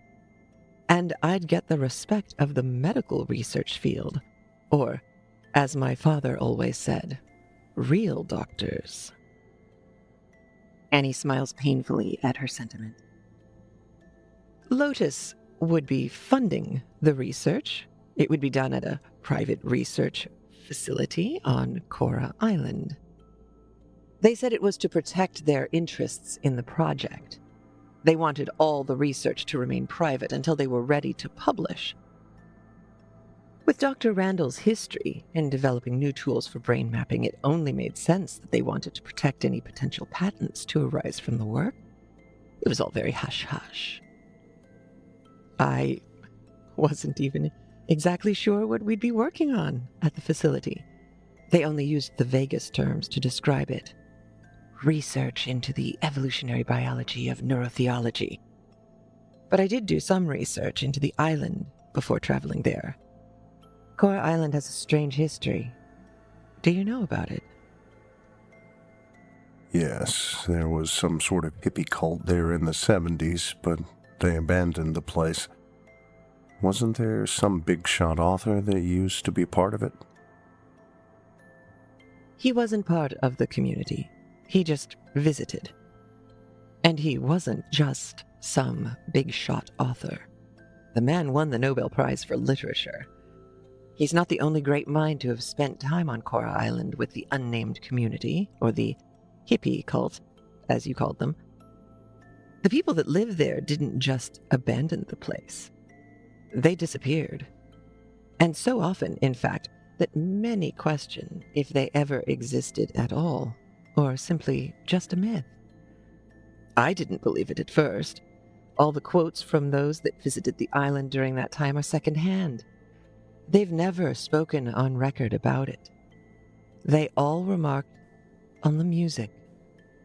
Apparently, the community on Coral Island played the most beautiful music. More than one person called it impossible music. But no recordings exist, just the rumor that it either attracted great thinkers or inspired them. I'm sorry, Doctor, but that sounds a little outlandish. Certainly. And as I said, there's no proof it ever happened. It could just be a myth about an island cult, an old legend with some basis rooted in reality. The island has been host to many religious communities and grotesqueries throughout its history. The earliest records of Coral Island relate to a small sect of Christian extremists in the mid-18th century. They were a group of holy rollers who achieved a sort of religious ecstasy through violently rolling on the ground. They were left alone for some years before they started converting a few lost souls from the mainland. When friends and family would visit and observe the fleshy canvas of bruise and blood that their loved ones had developed, they decried the rollers and forced them to evacuate the island. Next came a series of grisly murders reminiscent of the Donner Party, where a group of sailors was lost at sea and sought refuge on Coral Island. What remained of the crew were found in the coastal cave system. No one knows why they all went in, presumably to seek shelter from the weather, but the forensic evidence was clear. There were prominent teeth marks on the bones. They had resorted to cannibalism.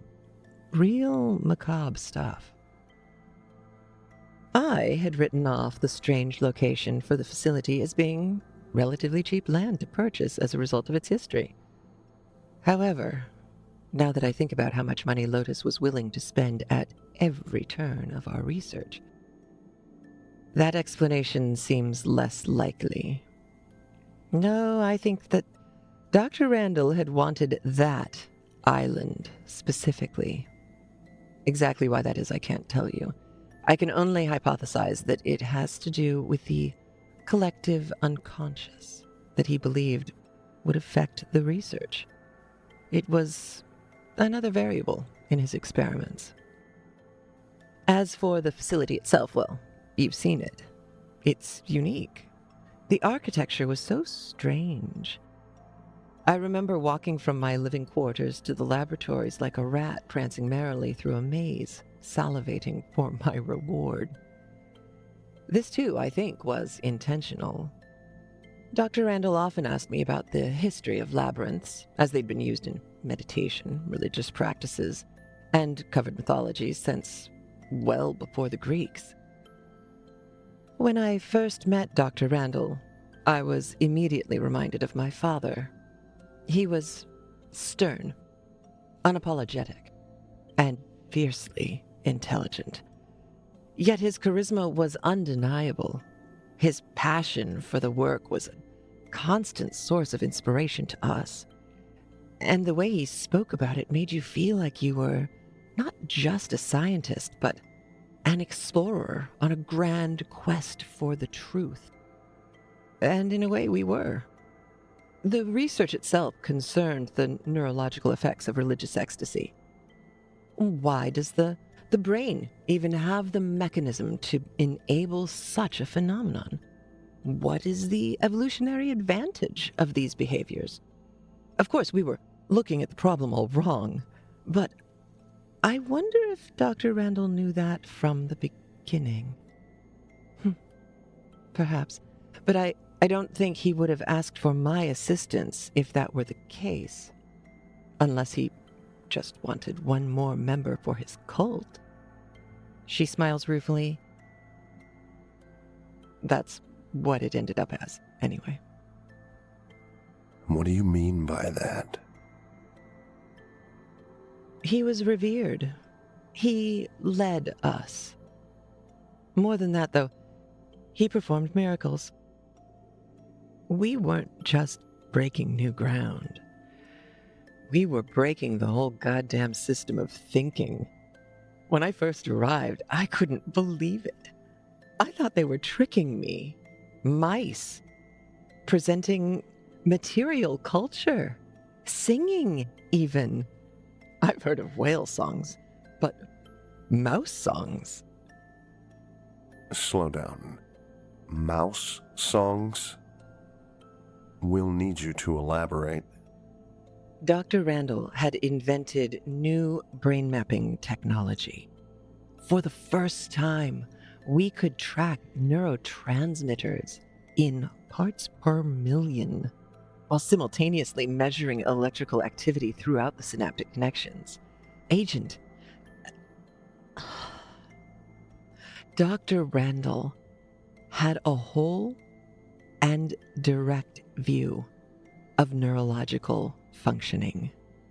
As a result, he had discovered a new neurotransmitter that related directly to areas of the brain stimulated while in states of religious ecstasy. We called it phytamine. The organic chemistry team had already synthesized phytamine in an ingestible that could pass the blood-brain barrier. A phytamine supplement resulted in the strangest behaviors in mice, including singing. But chanting might be more accurate. It was a cognitive leap that nobody had expected, and it informed the structural basis of my work in the coming months. Phytamine directly tied to evolutionary cognitive development. The brain is an incredibly complex organ. However, after seeing such extraordinary strides in the cognitive development of mice after administering phytamine, we began to believe that this singular neurotransmitter was responsible for many of the leaps in learning that define cultural development. Okay, so can you bring that down a level for me? Think of it like this. The first time humans created fire, it was phytamine which flooded their brain. Same goes for the wheel or gunpowder. So it's inspiration. Kind of like what you were talking about before. Religious ecstasy. Exactly like religious ecstasy, Agent. It's the physical stimulation that creates it. It proved that my hypotheses were on the right track, and I instantly became enthralled with the project. There were side effects, but we thought those would be hammered out in time. What kind of side effects? Sleep loss, most notably in the mice.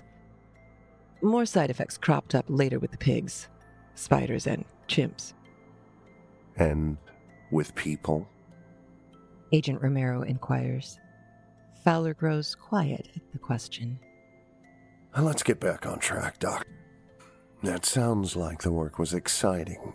When and how did it all go downhill? It all went wrong because of my fundamental misunderstanding of what we were studying. And what do you mean by that exactly? Well, as fringe as my views on religious anthropology may have been, I was still intrinsically misguided, still influenced by the core belief of my peers. That is to say that humans create our gods. So you believe that gods created humans? No, not exactly. I've started to believe that our cognitive evolution is a tightrope walk. So long as we stay balanced, we stay lofty.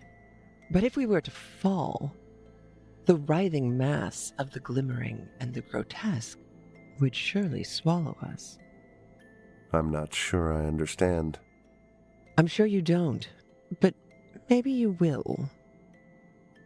We didn't understand. Side effects.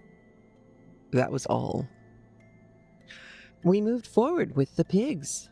Again, we observed the most spectacular behaviors, the most interesting of which was basic arithmetic.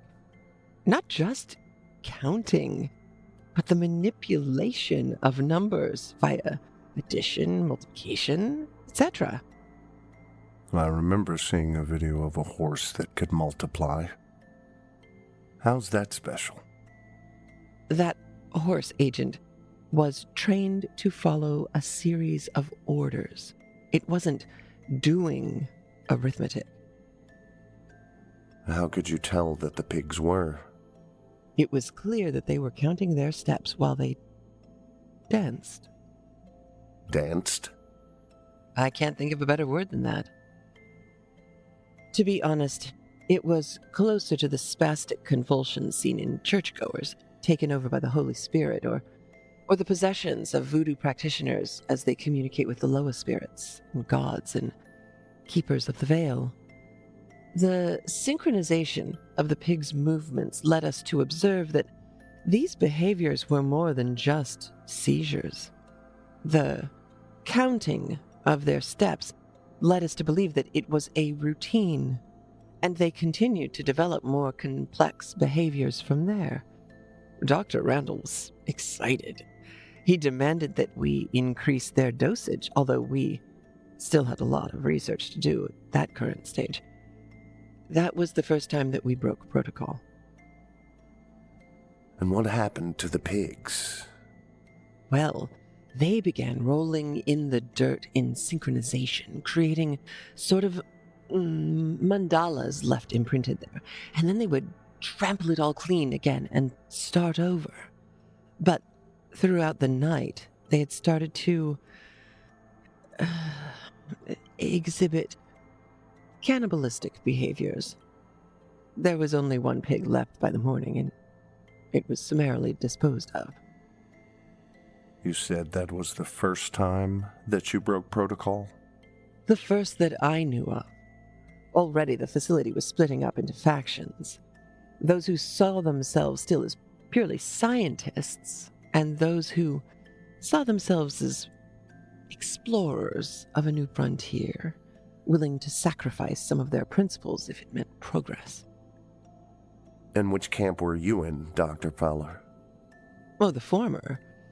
But Dr. Randall didn't need ideologies to control me. No, looking back on it, all he needed was to show me a little care and affection, like a father figure. I loved him for that. Briefly. He praised my work and offered guidance, bringing new life to ideas I had let fade. He defended me and my work from some of the neurologists who felt that my perspective was only speculative and likely to hinder their research progress. When I found out about the rushed pig project, I was ready to ignore what were, in retrospect, obvious signs of Dr. Randall's escalating obsession. After that, he used people's conviction against them, threatening to inform Lotus Inc. of their breaches of protocol. Actions like that would not only get them kicked off of the project, but would mar their name in the scientific community. No one wants to work with someone with a history of unethical research. Although, I now believe that Lotus wouldn't have cared. It was an empty threat that Dr. Randall used to increase his control. He stepped far over the line, though, when he started dabbling in human experimentation. Was Lotus Inc. aware of this? Agent Romero inquires. I don't know. I wouldn't be surprised if they were. After everything that happened, I've concluded that they were surveilling us 24 hours a day, but they never intervened in the weeks leading up to the incident. Dr. Randall and his explorers had begun the self-administration of phytamine in small amounts, and their work began to progress at spectacular rates. Many of them were coming over to my side of thinking that some part of this tied to all cognitive evolution, as opposed to a common heuristic. They also became secretive and difficult to talk to about anything outside of work discussions. How so? I imagine a group of neurologists and biochemists have great conversations outside of work. Very funny, Agent. It wasn't like that. They just wouldn't stop talking about their dreams. At the cafeteria, in the gym, always talking about dreams. If you brought up a book you were reading, they would tie it back into their dreams. Everything was about them, their work and their dreams, and nothing else. If you let them go on about their dreams for too long, they would go into a kind of trance state and start babbling in nonsensical gibberish for a moment before snapping out of it and going back into detail about their experiences. And what was the nature of these dreams? Well, they were just dreams, like any other. Some of them were incredibly mundane. Others were outlandish. It was just like anyone else telling you about a dream that they had, but there was one thing about it that I found interesting. None of them had dreams with loved ones, friends, or relatives present. The only people ever present in their dreams, if anyone, would be other people from the facility.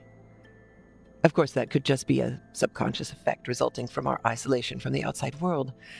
Still, I found it odd. Did you know that they were experimenting on themselves?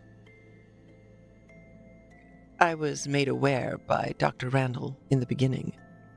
I advised against it, but he convinced me that he had it under control. How did he manage that? He revealed that he had been self-administering phytamine for some time, that the process was safe, and that it had improved the quality of his work. I was worried, extremely so, but Dr. Randall had this way about him.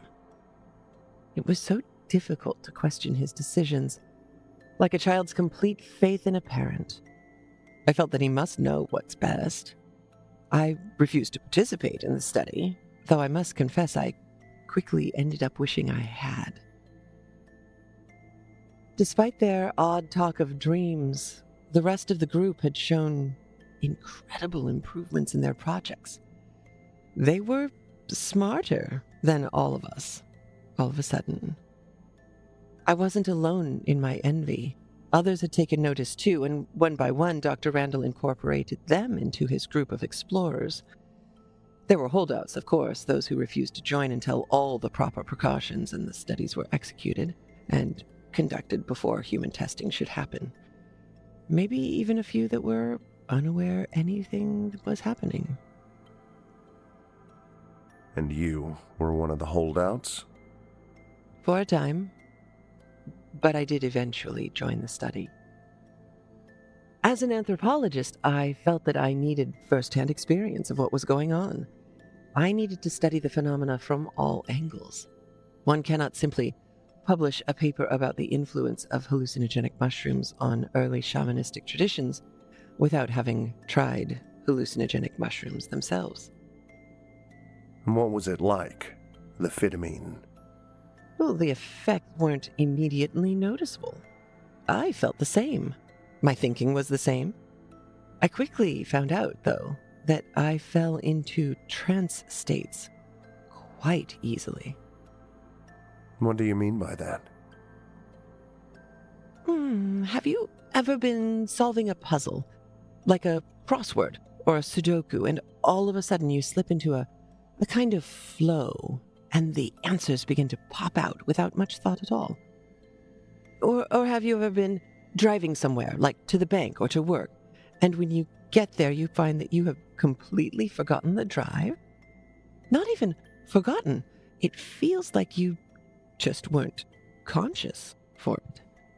It was like a mix of those, a kind of out-of-body flow state. Those trance sequences lasted longer and longer as time went on. After 2 weeks, it felt as though I spent most of my waking hours in a trance-like state. My sleep had become invaded by the most vivid dreams. And honestly, it felt great. I never felt lethargic or unmotivated. Everything flowed so smoothly and just made sense, even though a part of me knew it didn't make much sense at all. Everything felt very easy, and that started to make me nervous. So, in a brief moment of clarity, I decided that I would stop taking the phytamine supplement. Just like that? You were out of the study? Not exactly. Because it wasn't really a study. It wasn't sanctioned. It didn't follow its own guidelines. At this point, it really had become a cult. It was really difficult to see any of this through the haze of my experience, so it wasn't until I stopped taking it that I noticed. I accepted my daily doses, but I would secretly throw them out. I went through a very low-level withdrawal phase. Phytamine hadn't done any damage. My brain reverted to how it operated before without any harm. Only I hadn't felt things outside of trance for so long I wasn't used to it. While taking phytamine, I never got tired. I knew exactly when to sleep, and I went to sleep exactly then. I didn't get hungry, but I knew that I had to eat, and exactly when. So then I would eat. All these normal sensory feelings like weariness and hunger were coming back to me, and it was a little overwhelming. The strangest lingering effect was that I would wake up at precisely 3 a.m. every day, and I'd feel an urge to get out of bed and go for a walk. The first few nights I tried to ignore it and get myself back to sleep, but eventually the pull was too great. I gave in and I followed my feet. The corridors of the residential area were dark. I didn't have any particular destination in mind, but it just felt right to be walking in the direction I was heading. The whole place is a maze. Even during the bustling daylight hours, I would sometimes get anxious finding my way through the halls. I wasn't nervous now, though. My mind was given over to a sort of reflex. I knew exactly where I was going, like I had made this walk before. It wasn't long before I heard something, a faint choir of whispers echoing down the darkened, sterile walls. My instincts pulled me toward the noise, and then the noise itself pulled me onwards. It was absolutely beautiful. As I drew closer, it defined itself in human voices, all singing in tones I'd never imagined to be possible.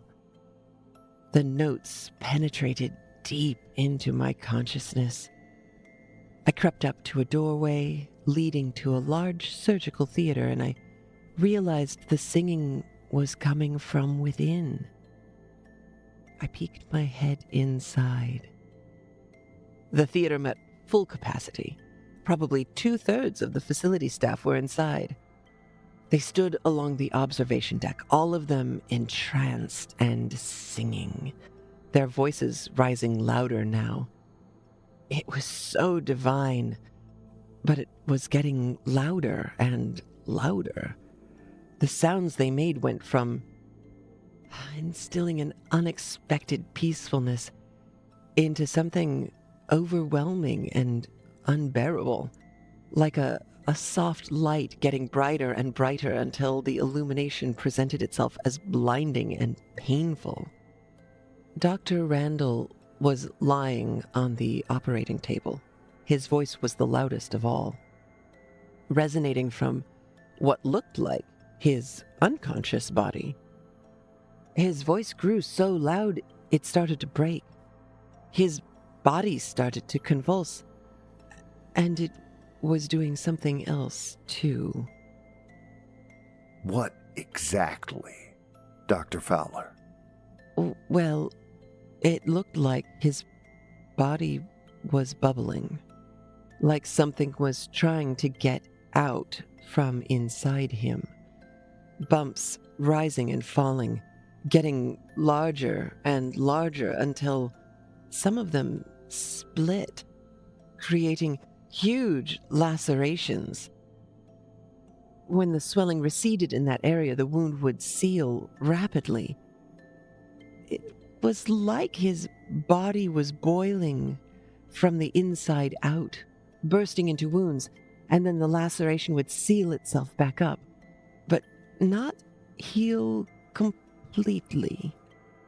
Before long, his body had become scarred, bruised, and reddened everywhere. His exposed torso looked like a topographical map. The pain must have been excruciating. The singing had turned into something else now, horrible, though still awe-inspiring. The choir had started convulsing. They weren't going through the same sort of metamorphosis that Dr. Randall was, but it was terrible all the same. It was a great, writhing mass of seizures and screaming. However, the movements and sounds, as grotesque and horrible as they were, still denoted some sort of organized collaboration, a clockwork performance in chaos. I ran as fast as I could. By the time I reached the end of the corridor, I heard splintering of wood and looked back to see Dr. Randall's explorers crashing out of the surgical theater. They acted with the urgency and violence of a trapped crowd trying to escape a burning building, all rushing the door at once, clawing, trampling, and attacking one another to get out, gouging aimlessly. I saw one woman's eye speared through as a doctor I had once shared lunch with dug his finger deep into her skull before forcing his way forward. Once they managed to make it out, they moved ahead at full bore.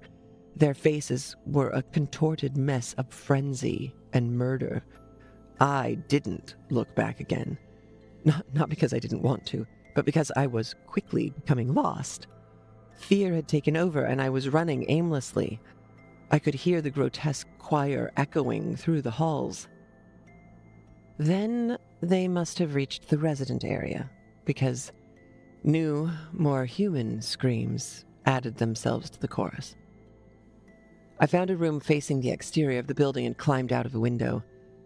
A fleet of vans was pulling up to the facility. Armed men and women were pouring out of them. They didn't have any sort of police or SWAT uniform, though. They were Lotus. They seemed too prepared for this, prepared for a violent outcome and a speedy response. That scared me, so I concluded that the safest thing for me to do was to lay low for a while, at least until the sounds of gunfire stopped. I presume that the noise is what led to the police showing up sometime later. Once I saw the sheriff, I left my hiding spot along the tree line and begged him to get me off that fucking island. How is it possible? What happened to Randall? I couldn't tell you. Not for certain.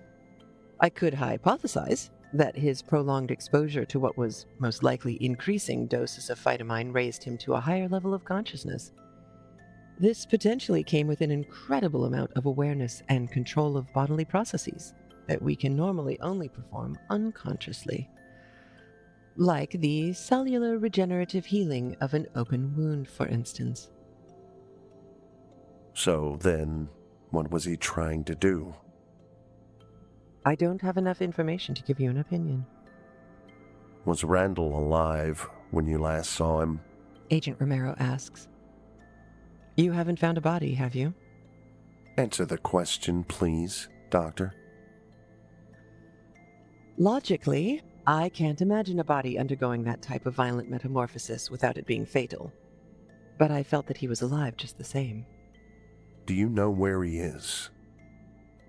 How would I know that, Agent? Do you have any ideas? Why would I tell you if I did? Agent Romero takes a deep breath. Because Lotus went in there and swept the place. We've got no leads.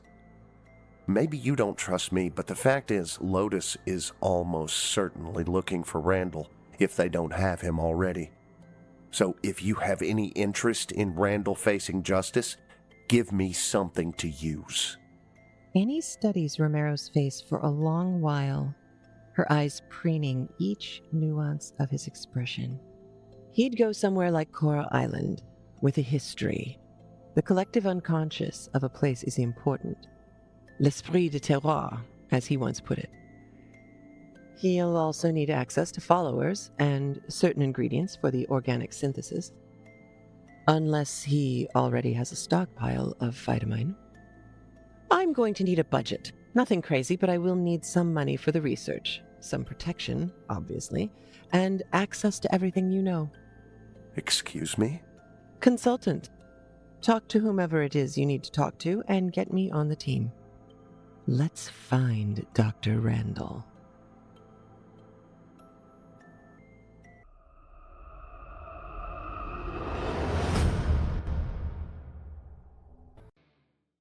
It was during the late summer of 1936. I recall it vividly because it was a particularly hot summer that year when I had left Greenville, South Carolina, and was en route to the eastern outskirts of Columbia. It was there at the Abigail plantation that my story begins. Work, as you may or may not recall, was scarce at best, so when I was told they were looking for a handy person at the plantation house, I quickly made some inquiries and pulled a few strings to get my foot in the door for an interview by Ms. Beatrice Abigail. In addition, they informed me that the job's primary requirement, if I were to be selected, was to stay inclusively at the plantation until the repairs needed were completed to satisfaction.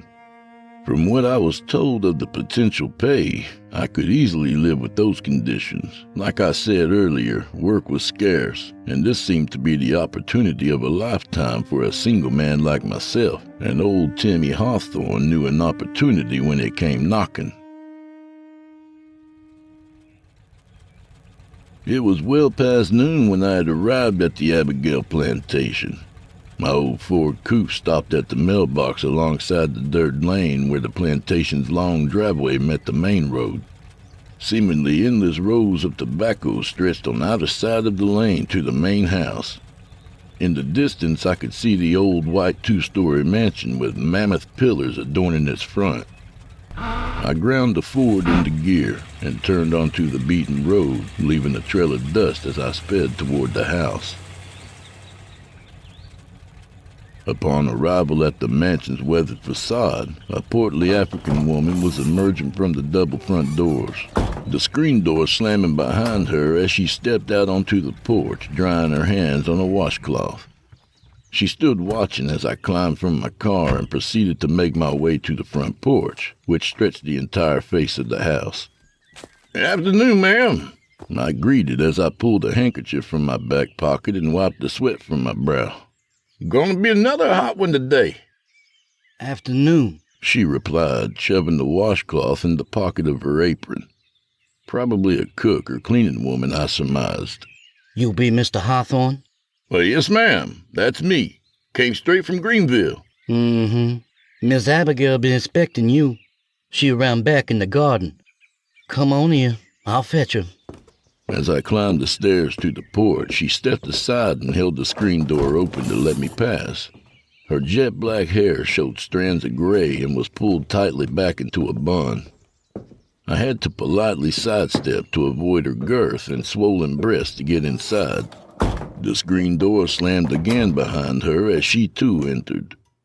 "You make yourself at home in the parlor, Mr. Hawthorne. I'll fetch Miss Abigail." Her voice was I couldn't care less monotone. I paced about the parlor for a few moments, examining some paintings and various knickknacks upon the shelves when I heard a screen door close from the back of the house and the sound of shoes approaching on the floor's wooden planks. "Good afternoon, Mr. Hawthorne. I'm Beatrice Abigail," spoke the small elderly woman who stood in the parlor's entrance. She was your basic template for someone's grandmother. She was small, tiny little thing, no taller than my chest, and I'm 5'10". Strands of her long gray hair dangled from under the sun-bleached floppy-brimmed work hat she wore. Beads of sweat speckled her face, most likely from her working in the garden under this southern sun. Thin-framed glasses rested on the bridge of her nose. She wore a soiled work apron and was pulling work gloves from her bony hands, which were also stained with earth. "I take it you had no trouble finding your way here," she spoke, pushing her glasses up off the tip of her nose. "No, ma'am. Directions were pouring on." Good. Take a seat, please." She motioned with her hand to a plush sofa, which she sat on the opposite end. We sat for quite some time discussing what my duties would entail and what exactly she expected of me. It was pretty straightforward. I would tackle the laundry list of repairs and chores she made out, and in return I would have free room and board, 3 hot meals a day, and be paid in monthly installments. She spoke of the other people that were working at the plantation as well. The large African woman was Mabel. As I had guessed, she was the cook and maid who had served with her for many long years.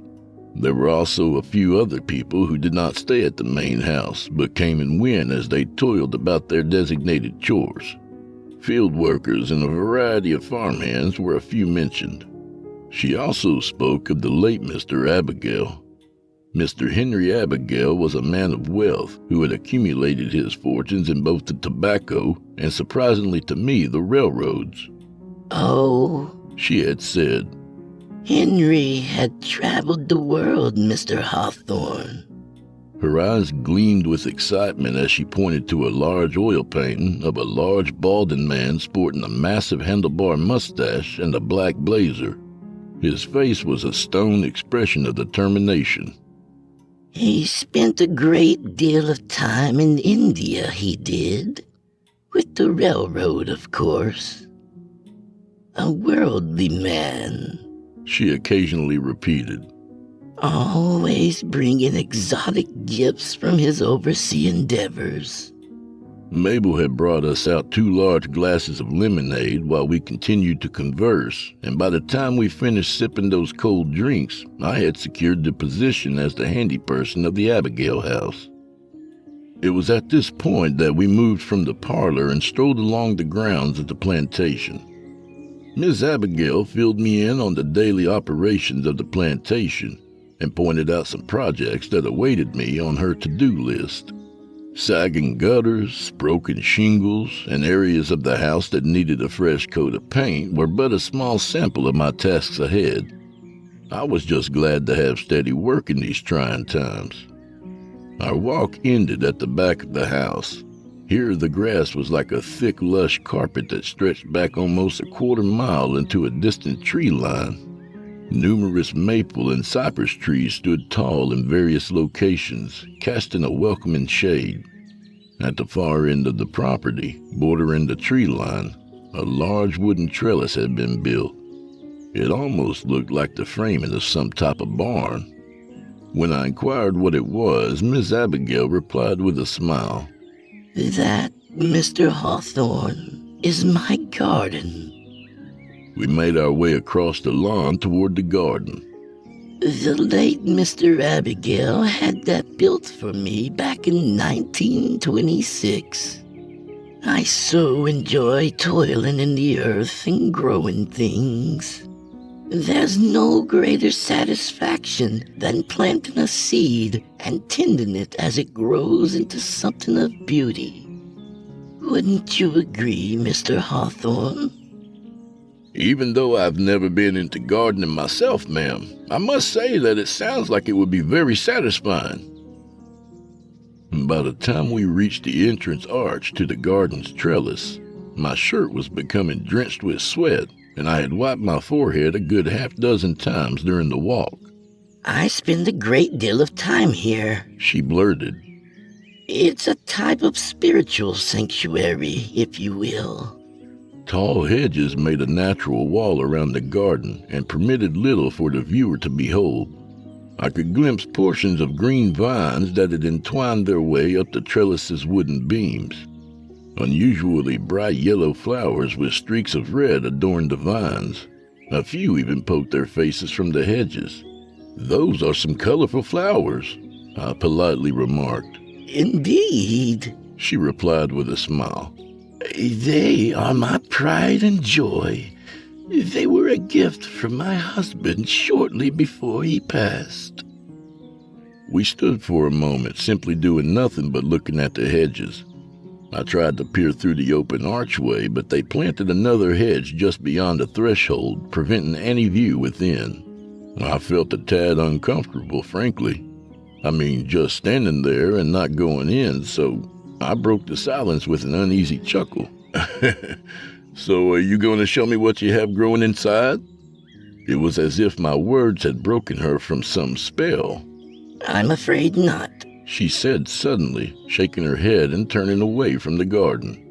"Like I said, Mr. Hawthorne, I think of this place as a Christian might hold a church sacred to them." Now she began walking back towards the house. I followed in tow as she spoke again. "I failed to mention that the garden is off limits to everyone here, and that includes you, Mr. Hawthorne. Now, don't let it rub you the wrong way, but I go there and tend things alone and have peace doing it." "I understand," I replied. "Well, I hope you do, Mr. Hawthorne, because like I tell everyone who works here, if I catch any of you cocksuckers anywhere near that garden, you'll be out of here before you know what hit you, and without a cent in your pocket from me. Do I make myself clear?" Her tone threatening and dark. She had stopped dead in her tracks and was looking up at me with the familiar stone expression her husband had in that painting. The sudden change in her demeanor had taken me totally off guard, as I simply stammered, "Yes, I understand, ma'am. You'll have no trouble with me." "Very well, then. Now, if you'll excuse me, I must continue tending the garden. If you'll be so kind as to head back inside, Mabel will show you to your room. You can start work tomorrow. Oh, and dinner is at 6:30. Like the passing of a black cloud, her expression returned to its previous gentleness, and she simply turned away and slowly made her way back towards the garden, leaving me with an uneasy feeling in the pit of my stomach. Weeks passed without further incident, and during that time I had made myself acquainted with the other laborers of the plantation grounds. My room was nestled on the second floor in the southern corner of the house, and though my room was smaller than your average bedroom, I had a window that faced the backyard and the garden. It soon became a daily ritual of watching the garden and the activities of Miss Abigail. Before the crack of dawn, and before retiring to my night's sleep, I would sit at my bed's edge, gazing out at the forbidden garden, wondering what type of flora or vegetable matter was germinating behind those organic walls. In addition, I started clocking the coming and goings of Miss Abigail and her time within the garden. She seemed to spend more time hidden away in there than she did anywhere else, always donning that large floppy hat and gardening attire. There were a few times when she would join me for the day's meals, dressed in the same clothing, hat and all, sometimes covered in dirt, and the whole time acting as if it were required of her, all the while smiling and chatting on about everything, from the late Mr. Abigail to the weather. She would often ask me about the goings-on in town and elsewhere. You see, she never left the confines of the plantation's boundaries. Never. I can't recall her once ever going into town for any reason. Mabel would catch a ride with one of the farm hands and run into town for groceries and other supplies that were needed. When they returned, she would carry in several paper bags from the truck filled with various items and always a newspaper. The newspaper and the large Zenith radio in the parlor were the only connection to the outside world for the old woman. Saying that I found this profanely odd would be an understatement, but as it did not affect me or my duties, I simply brushed it off and chalked it up to an old woman's fear. I had heard stories of the elderly fearing the outside world and adopting the life of a hermit in the comforting walls of their homes. I presumed this was the case and thought nothing more about it. It was now Labor Day weekend, and Miss Abigail had granted the staff that Sunday and Monday off. No one dared question in her reasoning and had cleared out of there faster than shit through a goose in case she changed her mind. The weather that weekend was partly cloudy and a cool breeze blew in from the east. A break in this stubborn heat was a blessing, and I had taken this opportunity to replace some of the slate shingles on the house.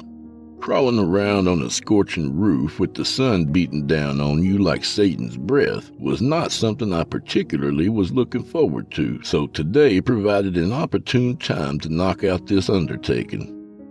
When I look back on it, I wonder if anyone realized that I had stayed behind.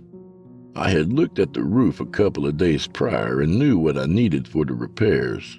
They kept the spare slate shingles stacked under the front porch, and that's where I was when the car came up the road to the house. I was taking my time under the porch since it was at least 10 degrees cooler there. Even the earth had a pleasant chill to the touch. I was in the process of pulling the slate from the pile when I heard the car approaching. When it pulled up to the front stairs, I set the shingles aside for a moment to see who was paying us a visit, since outsiders rarely made appearances here. I quietly crept up to the lattice and peered through. The vehicle was a ragged gray Mercury 8 with worn white-walled tires. Emerging from the car, with the sound of a squealing door being opened, was a tall, thin man, dressed in a wrinkled brown suit. His face reminded me of a bird for some reason. Clutched in his hand was a briefcase as beat up as his car. As he stood, insufficiently trying to brush the dust from his suit, I heard the screen door open above me and the heavy footfalls of Mabel as she came onto the porch. For a moment I thought back to the time when I had first came up to the house and Mabel emerged to greet me. "Good day, ma'am." He spoke in a whining voice as he continued to dust himself off. "And my name is Harold Dennings, and I would appreciate it if I could speak with the man of the house. I represent Sheer Cutlery, and wish to offer him some superb savings on—" Miss Abigail runs the house. She in the back tending the garden if you need to speak to her. Mabel cut him off with that I could give two shits who you are tone. I knew it all too well by now. "Oh, okay. I would appreciate that if I could." Mabel heavily descended the porch stairs, causing a rain of dust and dirt to fall upon me from the floor planks above. As luck would have it, she took the opposite side of the porch from where I had removed that lattice to gain entrance to the slate. making my presence still unknown. I waited until they rounded the side of the house before I crawled out into the sun. I could still hear that salesperson talking up his pitch to Mabel as they disappeared around the corner.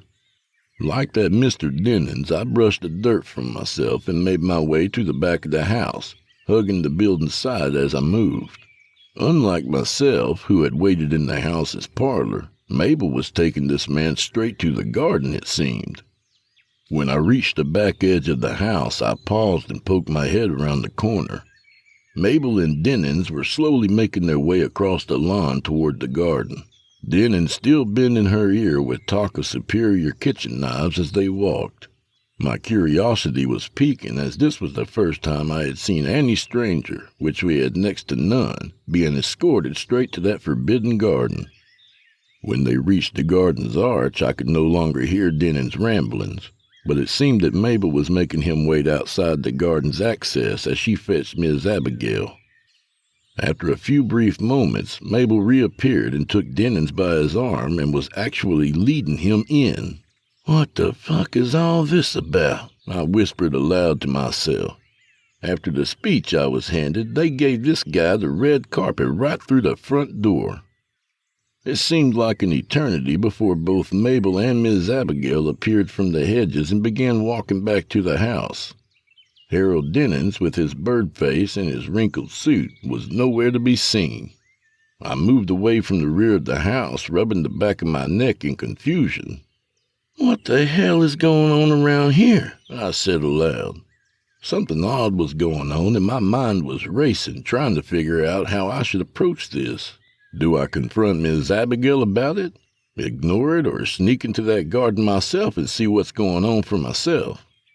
But what if it turns out to be nothing and I'm caught snooping where I was told to avoid? That would be my ass for sure. Too many questions for my brain to process. I needed time to think. I decided to quickly and quietly make my way up to my room before the two made it into the house. Give myself some more time to calm down and ponder this in more depth. They'll probably think I went to town with the others, and with a little luck, maybe I could figure this all out. I made my way swiftly up the front porch and slowly slid through the screen door, making sure its rust and hinges did not betray my whereabouts. I then tiptoed up the stairs and paused at the top of the landing, faintly heard their voices as they climbed the stairs of the back porch. "Come on, Timmy boy, you got this," I thought to myself as I glided down the hall and into my room. Ever so slowly, I pushed the door closed behind me as I heard them enter the house. I exhaled deeply. Now, to just sit down and figure this all out. I sat on the bed and turned my gaze to the garden. Still no bird face. Shadows from the trees stretched across the lawn as the sun was beginning its descent. Something told me I had seen the last of that Dennings fellow. I exhaled again. My body was relaxing now. What I needed was to lie down and keep a low profile until I could think straight. I undid the laces on my work boots and swung my legs up onto the bed. Yeah, that's exactly what I need to do. My muscles were loosening up as I stretched out on the mattress. You'll sort this mess out, I thought.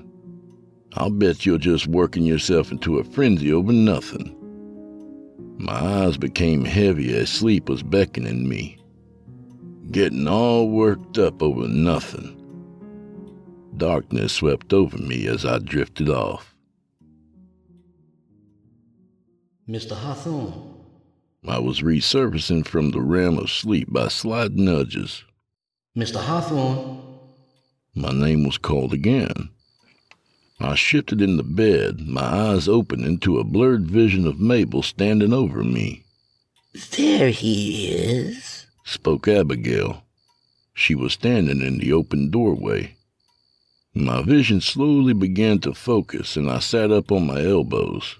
"I'm sorry. I was going to start up on the roof, and I must have," I started to explain when Mabel's large, meaty fist crashed into my face. Stars danced before my eyes as I fell back onto the bed. Blood was flowing from my nose and began spilling over my lips. Its coppery taste was entering my mouth. My eyes began to tear. You'd have been better off in town, Mr. Hawthorne, Abigail voiced. I instinctively covered my face and sat up again. Mabel's hand was coming down for a second blow, but now I could see it clutched one of my work hammers. Even though I could see what was about to transpire, the event boggled my mind and was still trying to process what was happening. My reaction was anything but swift. The hammer came down upon my head in a blinking flash of searing white, and I was unwittingly pulled back under the waves of unconsciousness. The deep stabbing pain in my skull caused me to briefly awaken occasionally. I was being carried over Mabel's shoulder. We were descending a set of stairs, and with each step my head would bounce about, causing an electrical bolt of pain, reminding me I was still alive. I recalled being outside at one point. The cool evening air fanned my body, and the sound of crickets chirping and croaking frogs was almost deafening. That was all I could recollect until I was dropped. Just put him there, directed Abigail, and my body fell with a thud. As I laid on my back, I was aware of the strong pungent odor of rich soil and fertilizer. I must be in the garden, I assumed. My head was spinning with vertigo, and the pain was relentless, but I laid motionless, letting my senses of smell and hearing detect what was going on around me. I needed some type of plan to remove myself from the growing conundrum I had found myself in. Use that spade. It's against the post, Abigail instructed. Dig the hole over there. Dig the hole? Well, that didn't sound good at all. Playing possum would not keep me out of some shallow grave. I needed to do something. Slowly, I rolled onto my side with a painful moan. Despite the agonizing pain, I forced my eyes open and strained to focus on my surroundings. I was indeed in the garden. All about me were numerous flower beds with wide varieties of plant life cultivated in them. I felt as if I were in a jungle by the overabundance. Even with all the vegetation encompassed here, I particularly noticed the green vines and their brightly colored yellow and red flowers from my initial visit. The vines seemed to entangle almost everything here. Thick wooden beams of the trellis rose from the ground in various locations, and they too were covered with vines and their yellow flowers. A lone kerosene lamp hung from a nearby beam by a jutting metal hook, illuminating the area in an eerie radiance. The sound of the spade digging into the earth drew my attention. Mabel was at the far end of the garden across from me.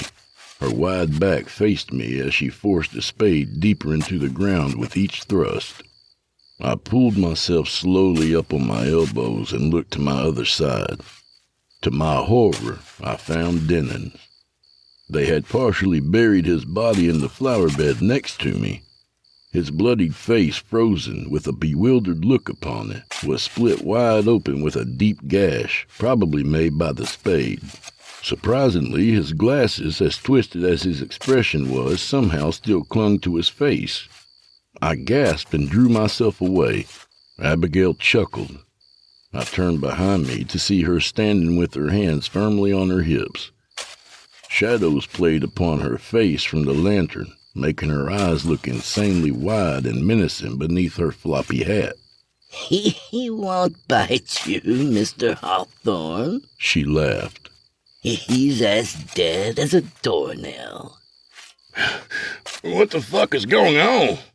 I put more distance between the bird face and myself. You wouldn't even understand if I told you. No one ever does. She extended her arm and pointed a shaking finger at Mabel. Now, Mabel, she understands. She knows exactly what the fuck is going on. Mabel stopped digging for a brief moment at the mention of her name, looked over her shoulder, then continued with the spade. Well, considering you ain't supposed to be breathing, I may just... Something stirred behind Abigail, causing her to pause. She turned around and ambled to the back of the garden. Mabel, too, had stopped and followed Abigail, leaving the spade planted in the soil. Painfully, I made it to my feet and shuffled towards where the spade was sticking out of the ground. As I passed a beam, I noticed a pitchfork propped up against it. I paused, looking at the spade, and then back to the pitchfork. Decisions. I chose the spade. Using the spade for more support, I hobbled to the back of the garden where Abigail and Mabel were. Both were standing in a flower bed with their backs to me. I couldn't see what they were looking at that held their attention so potently. Something rustled again, and I put the urge to split their heads aside and chose instead to move to an angle where I could see what they were peering at. In front of them stood a plant of monstrous size that was of the likes that I had never seen. It rose from the earth with a gigantic base that resembled what I can only describe as a pineapple. Its girth was big enough where it would take a good 2 people to wrap their arms around it. Large, thick green roots protruded from its base, gripping it in the natural foundation. The top of the pineapple was adorned with a massive yellow flower with red streaks similar to the ones that sprouted throughout the garden. Except this flower's petals were closed like a huge tulip. The plant rustled again, and this time I saw it move. Something was moving inside that giant flower. My mouth was agape. Like with the hammer strike, my mind was having a real hard time wrapping around this. I looked over at the 2 women. Both had smiles on their faces, staring intently. I then turned back to the plant. It was then that I noticed something behind that big pineapple. I craned my neck and made out the form of a body sitting up against a beam directly behind the plant. My jaw dropped even more. The body was that of a long-dead corpse dressed in slacks and a blazer. Aged rope fastened the corpse to the beam by being tied around its chest just under the arms. What was even more macabre about this discovery was that the green vines had crept up from the soil and ran into the pant legs and sleeves and emerged wherever they could and attached themselves all about the body. They had even managed to re-enter the body through the orifices of the head. The mouth, nose, ears, and even the empty eye sockets. Little yellow flowers decorated the rotten cadaver like a morbid centerpiece. It was then it hit me like a bolt out of the blue. The head of the body was cocked unnaturally on its shoulder, its skull-like face staring out into oblivion but fixed in a position for me to make out the chilling feature on the gray leathery face. It bore a white handlebar mustache. The oil painting back in the parlor came rushing back into my mind's eye in vivid detail. It was that of Henry Abigail himself. My legs weakened and I clutched the spade tighter in fear of collapsing. I turned toward Abigail, my mouth still open like a village idiot. I tried to speak, but my mouth was beyond dry and I could not find any words. It was then that the plant rustled again. Something moved about within the petals like a fetus in a wound, and then, without warning, the petals opened up in a blooming fashion to a similar sound of celery slowly being broken in half. Revealed within the blossomed petals was nothing short of some sickening abomination. A partial upper male torso of a human body had replaced the flower's style and stigma. Its skin was a grotesque yellow complexion covered in some type of plasma that glistened in the light. A hairless body ever so gently swaying like a lover's dance. The arms of this monstrosity were contorted and deformed. Its right one resembled more of a gnarled root than an arm and was fused into the torso, while the left one was of unnatural length, and folded like a chicken wing. The fingers, twice as long as those of a normal hand, were curled into a claw. My grip on sanity was loosening as I too, like the women, was transfixed on this thing that was neither plant nor man. "Oh, Henry," Abigail spoke in an adoring way as she inched closer to the thing, her hand now slowly reaching out and touching the face of the wretched horror. "Oh, Henry," she repeated. My mind, for whatever reason, shifted gears and for the time being diverted insanity. It now soaked up the vile scene that was unfolding before me and began analyzing it. This plant had somehow absorbed the body of Henry Abigail, joining the two in some hellish marriage. Was he dead or alive during this process? One can only guess, but the rope securing the body could only suggest he was probably alive. But why? That was the question. My eyes wrenched themselves away from the late Henry Abigail and scanned the grounds of the garden. It was only now that I saw more of this botanical nightmare. Sowed all around me in the flower beds were the human remains of the fertilizer used for this plant. Bodies in various stages of decay were buried haphazardly in the soil all around the plant's establishment. Arms, legs, and half-covered bodies of men and women protruded from the ground, all covered in vines and flowers. What madness was this, and how long had this been going on? These poor souls had probably been past workers or passers-by who unfortunately paid a visit here, unknown to the mortal danger that awaited them all.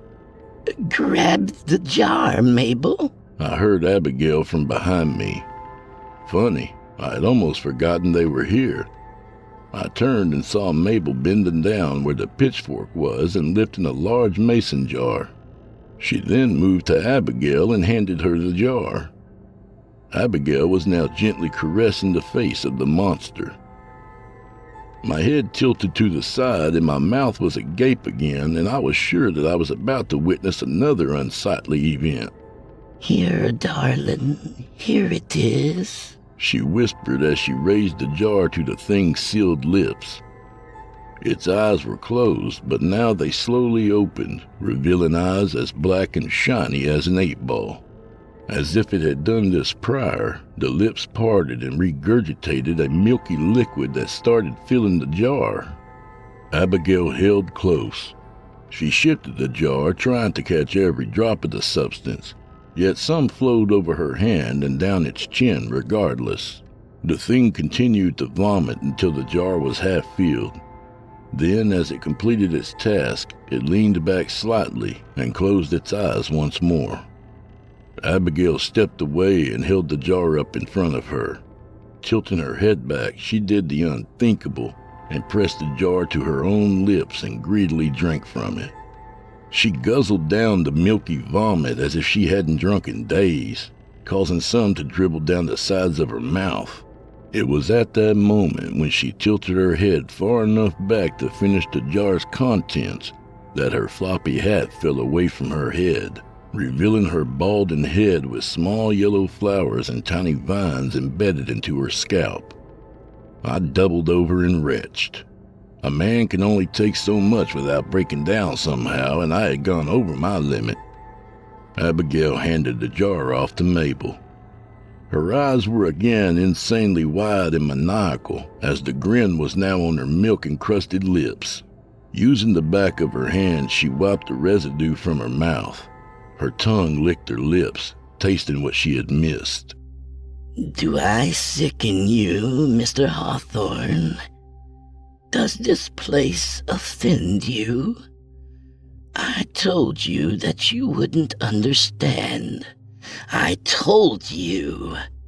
What you see here before you is a miracle." "This is insanity," I spat back. No. You've seen it with your very own eyes, and yet you deny it? She bent down and pulled her floppy hat off the ground and placed it back on her head. "This is a miracle, Mr. Hawthorne. and miracles come at a price. My husband was a sick man. He knew he was living on borrowed time. He knew that there was only one way to continue on. I noticed at the corner of my eye that Mabel was ever so slowly sliding down onto my flank, her moves cautious and indiscreet. The seeds were from India, you see. Very expensive, Mr. Hawthorne, very expensive. I believe the people there called them soul trees. Yes, that was it, soul trees. She held her finger to her chin, thinking. To be consumed by one is to find immortality, they say. It was then that Mabel made her move and lunged at me. I wasn't asleep in my bed this time around, and I instinctively swung the spade at a deadly arc. With a bone-crunching smack, the spade's edge caught her in the temple with such force that it cut through her skull and eye socket, then embedded itself halfway through her nose. The blow had stopped her dead in her tracks. I released the handle and watched her take a few steps backwards with the spade still sticking out of her face and her arms outstretched like those of a sleepwalker. She faltered for a moment as blood sprayed in all directions like a boat that had sprung a leak, her lone eye wide in disbelief. Then, as she fell backwards, her outstretched arm clipped the lantern, sending it flying off its hook. Glass shattered and flaming kerosene splashed over the area, igniting all it touched as it landed near Denon's body. You motherfucker! What are you doing? Her hands waving in a frenzy while she screamed obscenities. The fire was spreading rapidly, eagerly consuming the plant life and especially the old wooden frames of the trellis. The evening breeze fanned the hungry flames, causing them to accelerate their destructive engulfment. I turned to Abigail, who was sobbing uncontrollably, her face buried in her hands. I looked about, getting my bearings, then reached for the pitchfork. Gripping the handle, I charged towards Abigail. Like a soldier with a fixed bayonet, I drove the sharp prongs deep into her midsection and continued pushing, my legs pumping like pistons. I scarcely heard her gasp as the prongs entered her to their full length. Pushing with all the strength I could muster, I pushed her backwards until she tripped up on her steps and fell back against the plant's base. Her floppy hat had fallen away again, and her apron was now stained crimson. I released the pitchfork and stood back, my chest heaving as my lungs struggled for breath. The air was swirling with smoke, and I now felt the temperature rise to a sweltering level. It was time to flee before the flames swept over this entire garden. My attention was now drawn back to the creature. The heat was singeing its giant petals, turning them a grayish color. The torso was writhing, in which I could only guess was pain, twisting and convulsing with its mouth in a silent scream and black eyes bulging wide, its lone limb contorting in agony. It was then I heard Abigail belch forth a loud primal grunt. I turned to see her sitting up. Her hands were fixed on the pitchfork and slowly pulling it out of her. Her face was a grimace of rage and determination. I could not believe my eyes. Her unnatural strength and stamina must have derived from the filth she consumed from the jar. I moved forward to meet her, grabbing the handle once more and pushing forward, using my body's weight to drive the spikes back home, and even further until they protruded from her back and penetrated the husk and the plant's base, pinning her to the pineapple. "I don't think so," I snarled in her face, her eyes gazing at me in an empty stare. The plant shook violently, and I jumped back to watch the torso withdraw itself into the pineapple base, sinking into the base like a turtle withdrawing into the safety of its shell. I stepped away. There was nothing more to see or do at this point. I turned and looked around for an escape route. The fire had claimed everything behind me, leading back to the garden's archway. It left me with little choice. Somehow I heard the structure breaking and boards falling. It was definitely time to go. My window of opportunity was diminishing by the second. The hedges surrounding the garden were ablaze, but were the only way out now. The choking thick smoke was becoming overwhelming, leaving me with only one way out, through the hedges. Covering my face with my arm, I put my head down and rushed forward into the flaming hedge. I felt my flesh burn as I propelled myself into and out the other side, landing on the lawn.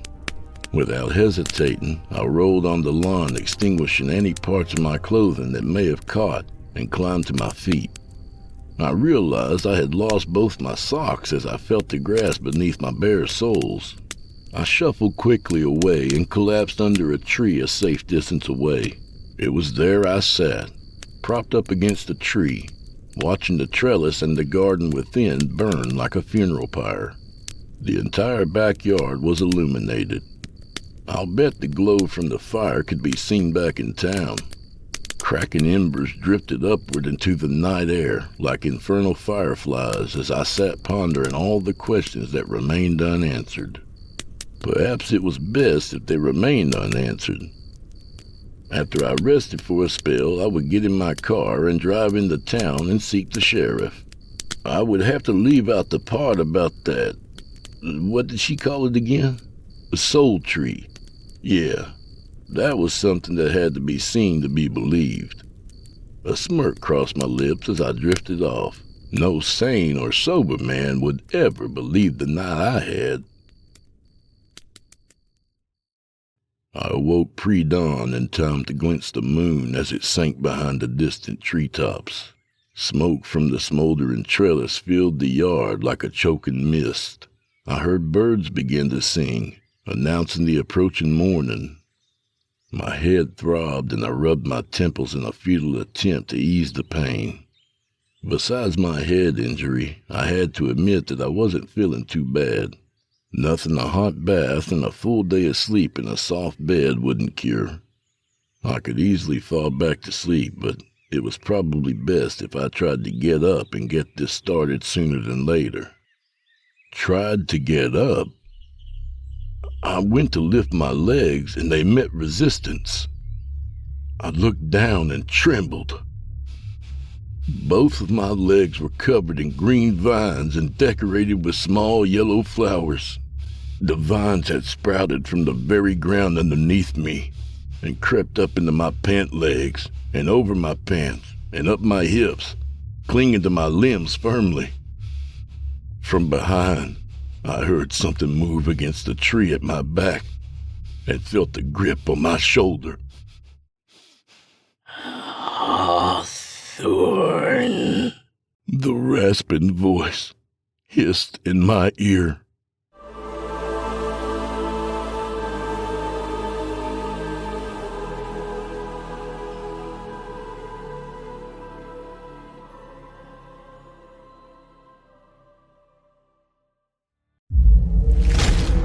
Chilling tales for dark nights.